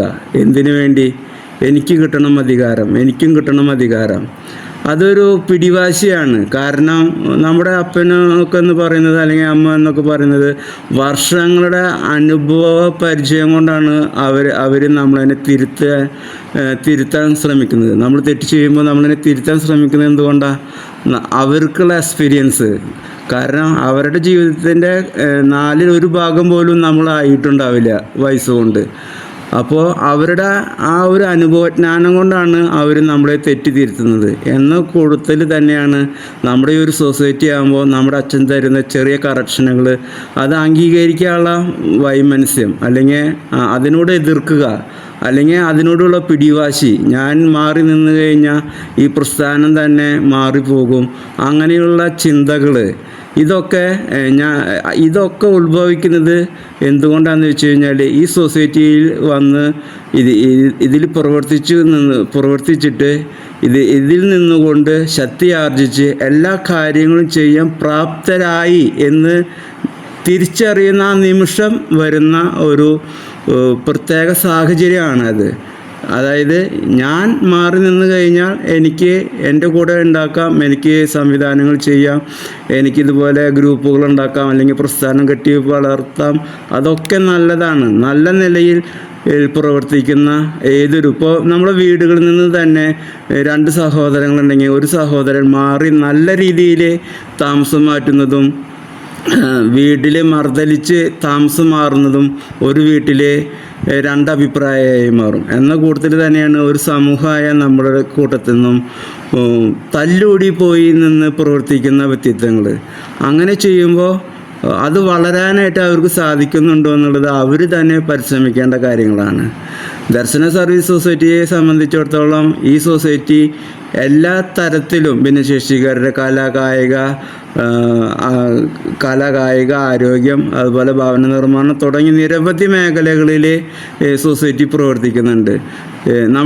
നിങ്ങൾക്ക് തന്നെ നിങ്ങളുടെ ചിന്തയിലൂടെ ഒന്ന് പരിശോധിച്ച് കഴിഞ്ഞാൽ അറിയാം, നമ്മുടെ സമൂഹത്തിൽ ഒട്ടേറെ ഭിന്നശേഷി സംഘടനകൾ ഉണ്ടാവാം. പക്ഷേ ആ സംഘടനകളിൽ നിന്നെല്ലാം വ്യത്യസ്തമായി പ്രവർത്തിക്കുന്ന ഒരു സംഘടനയായിട്ട് ദർശന സർവീസ് സൊസൈറ്റി നിങ്ങൾക്ക് അനുഭവപ്പെടുന്നുണ്ടാവാം. ഈ സൊസൈറ്റിയിൽ നിന്നുകൊണ്ട് വീൽചെയർ ബാസ്കറ്റ്ബോൾ ട്രെയിനിങ് കൊടുക്കും, അല്ലെങ്കിൽ ബാഡ്മിൻ്റൺ ട്രെയിനിങ് കൊടുക്കും, കാഴ്ചപരിമിതർക്ക് ഫുട്ബോൾ, ക്രിക്കറ്റ്, അതുപോലെ ഒട്ടനവധി പ്രവൃത്തികൾ നമ്മൾ ചെയ്യുന്നുണ്ട്. അതുപോലെ തന്നെ നമ്മൾ ഈ സൊസൈറ്റിയിലായിരിക്കുന്ന എല്ലാ വ്യക്തികൾക്കും ആഴ്ചയിൽ 7 ദിവസം കൂടുമ്പോൾ നമുക്ക് കണ്ട് സംസാരിക്കാനായിട്ട് നമ്മുടെ അച്ഛനോട് തന്നെ തുടങ്ങി വെച്ച ഒരു മീറ്റിംഗ് പോലെയാണ് നമ്മുടെ ഈ സ്നേഹസംഗമം എന്ന ഈ പ്രോഗ്രാം കൊണ്ട് നടക്കുന്നത്. ഈ സ്നേഹസംഗമം ഇന്ന് 236ാമത്തെ എപ്പിസോഡിൽ എത്തിക്കഴിഞ്ഞപ്പോൾ എത്രമാത്രം വ്യക്തിത്വങ്ങൾ നൽകിയ നല്ല നല്ല മോട്ടിവേഷനുകളും അതുപോലെ അറിവുകളും നൽകി ഈ ഗ്രൂപ്പിനെ സമ്പന്നമാക്കാൻ നമുക്ക് സാധിച്ചിട്ടുണ്ട്. ഞാനീ പറഞ്ഞു വരുന്നത്, ദർശനം വളരും തോറും ദർശനയിലുള്ള ആളുകൾക്ക് നമ്മുടെ പ്രസ്ഥാനത്തോട് കൂടുതൽ അടുത്ത് നിൽക്കണം. ഞാൻ വളർന്നു, ഞാൻ മാറിപ്പോകുന്നു എന്നല്ല. ഇതൊരു ട്രെയിനിങ് കോളേജായിട്ടോ അല്ലെങ്കിൽ ട്രെയിനിങ് സ്കൂളായിട്ടോ കാണരുത്. മറ്റും പല മേഖലകളിലും പ്രവർത്തിക്കാൻ പോവുകയാണെങ്കിലും ഈ സൊസൈറ്റിയോടുള്ള നിങ്ങളുടെ ആത്മാർത്ഥമായ സഹകരണം ഈ സൊസൈറ്റിക്ക് വളരാനും, ഈ സൊസൈറ്റി വളരുന്നതോടൊപ്പം തന്നെ നിങ്ങൾക്ക് അല്ലെങ്കിൽ നമ്മുടെ സുഹൃത്തുക്കളൊക്കെ ഇതിൻ്റെ എല്ലാ തലത്തിലുമുള്ള ഗുണങ്ങളും നിങ്ങൾക്ക് ലഭിക്കും എന്നാണ് എനിക്ക് പറയാനായിട്ടുള്ളത്. കഴിഞ്ഞ ദിവസം ആശംസ പറയാനായിട്ട് ആളില്ല എന്ന് ലീന ചേച്ചി പറഞ്ഞപ്പോൾ എന്തുകൊണ്ട് എനിക്കൊരു ആശംസ പറഞ്ഞുകൂടാ, എന്നും ഈ പീയൂസ് കോട്ടപ്പുറം എന്ന് പറഞ്ഞ് പിന്നിലിരിക്കേണ്ട, ഒരു ദിവസം മുന്നിലേക്ക് വരാം എന്ന് ഉദ്ദേശിച്ചുകൊണ്ട് മാത്രം ആയതുകൊണ്ട് ഇന്നത്തെ ഈ സംഗമത്തിലെ ആശംസ പറയാനായിട്ട് ഞാൻ കയറിയതാണ്. ഇത്ര സമയം എന്നോട് സഹകരിച്ച ഈ ദർശന സർവീസ് സൊസൈറ്റിയിലെ എല്ലാ സുഹൃത്തുക്കളോടും പ്രത്യേകം നന്ദി അറിയിക്കുന്നു.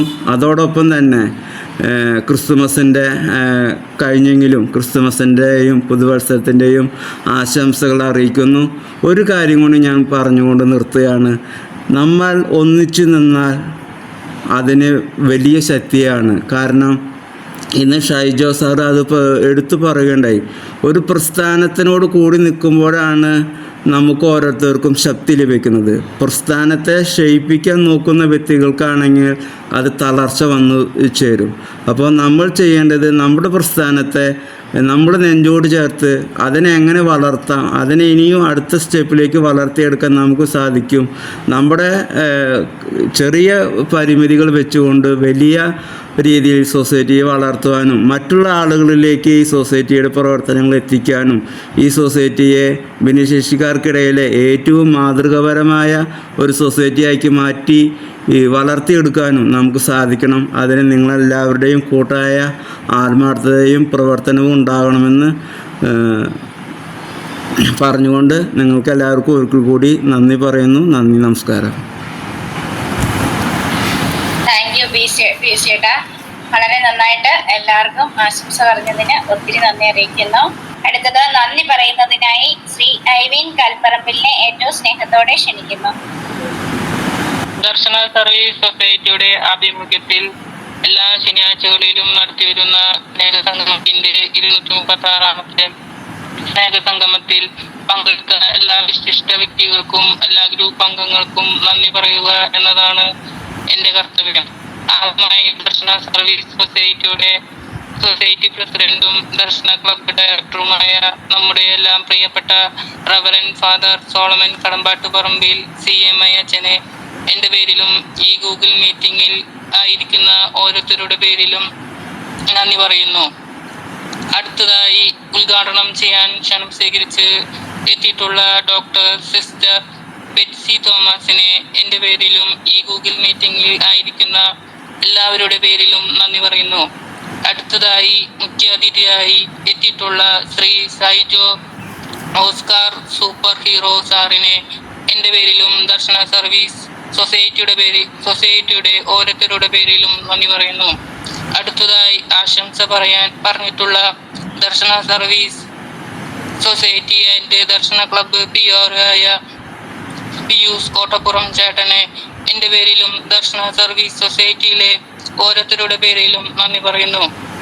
വളരെ മനോഹരമായി റിപ്പോർട്ട് അവതരിപ്പിച്ച ശ്രീ ജോസ് കൊരട്ടി ചേട്ടനെ എൻ്റെ പേരിലും ദർശന സർവീസ് സൊസൈറ്റിയുടെ ഓരോരുത്തരുടെ പേരിലും നന്ദി പറയുന്നു. 236ാമത്തെ സ്നേഹസംഗമത്തെ ഭക്തിസാന്ദ്രമാക്കി പ്രാർത്ഥനകൾ ആലപിച്ച കുമാരി ട്രീസ മുള്ളൂർക്കരയ്ക്കും എൻ്റെ പേരിലും ദർശന സർവീസ് സൊസൈറ്റിയുടെ പേരിലും നന്ദി പറയുന്നു. 236ാമത്തെ സ്നേഹസംഗമത്തിൽ സ്വാഗതം പറഞ്ഞ കുമാരി ലതിബാലനും എൻ്റെ പേരിലും ദർശന സർവീസ് സൊസൈറ്റിയുടെ പേരിലും നന്ദി പറയുന്നു. അടുത്തതായി 236ാമത്തെ സ്നേഹസംഗമത്തെ വളരെ മനോഹരമായി അവതരണം നടത്തിയ കുമാരി സിമിൽ സെബാസ്റ്റ്യനും എൻ്റെ പേരിലും ദർശന സർവീസ് സൊസൈറ്റിയുടെ പേരിൽ നന്ദി പറയുന്നു. ഇവിടെ 236ാമത്തെ സ്നേഹസംഗമത്തിൽ എത്തിച്ചേർന്നിട്ടുള്ള എല്ലാ ഗ്രൂപ്പ് ഇൻചാർജിമാർക്കും എല്ലാ ഗ്രൂപ്പ് ലീഡേഴ്സിനും എല്ലാ ഗ്രൂപ്പ് മെമ്പേഴ്സിനും ദർശന ക്ലബിന്റെ പേരിലും എൻ്റെ പേരിലും സ്നേഹപൂർവ്വം നന്ദി പറയുന്നു. ഇനി ആരെങ്കിലും വിട്ടുപോയിട്ടുണ്ടെങ്കിൽ ഒരിക്കൽ കൂടി നന്ദി പറഞ്ഞുകൊണ്ട് എൻ്റെ വാക്കുകൾ ഉപസംഹരിക്കുന്നു. നന്ദി, നമസ്കാരം. Thank you Ivin. വളരെ മനോഹരമായിട്ട് എല്ലാവർക്കും നന്ദി അറിയിച്ചു. ഒത്തിരി നന്ദി ഐവിനെ അറിയിക്കുന്നു. 236ാമത് സ്നേഹസംഗമം ഇവിടെ പര്യവസാനിക്കുകയാണ്. എല്ലാവർക്കും ഐശ്വര്യവും സന്തോഷവും ആരോഗ്യവും നിറഞ്ഞ ഒരു പുതുവത്സരം ആശംസിച്ചുകൊണ്ട് നമുക്ക് അടുത്ത വർഷത്തെ ആദ്യത്തെ മീറ്റിങ്ങിൽ വീണ്ടും കാണാം. Okay, happy new year.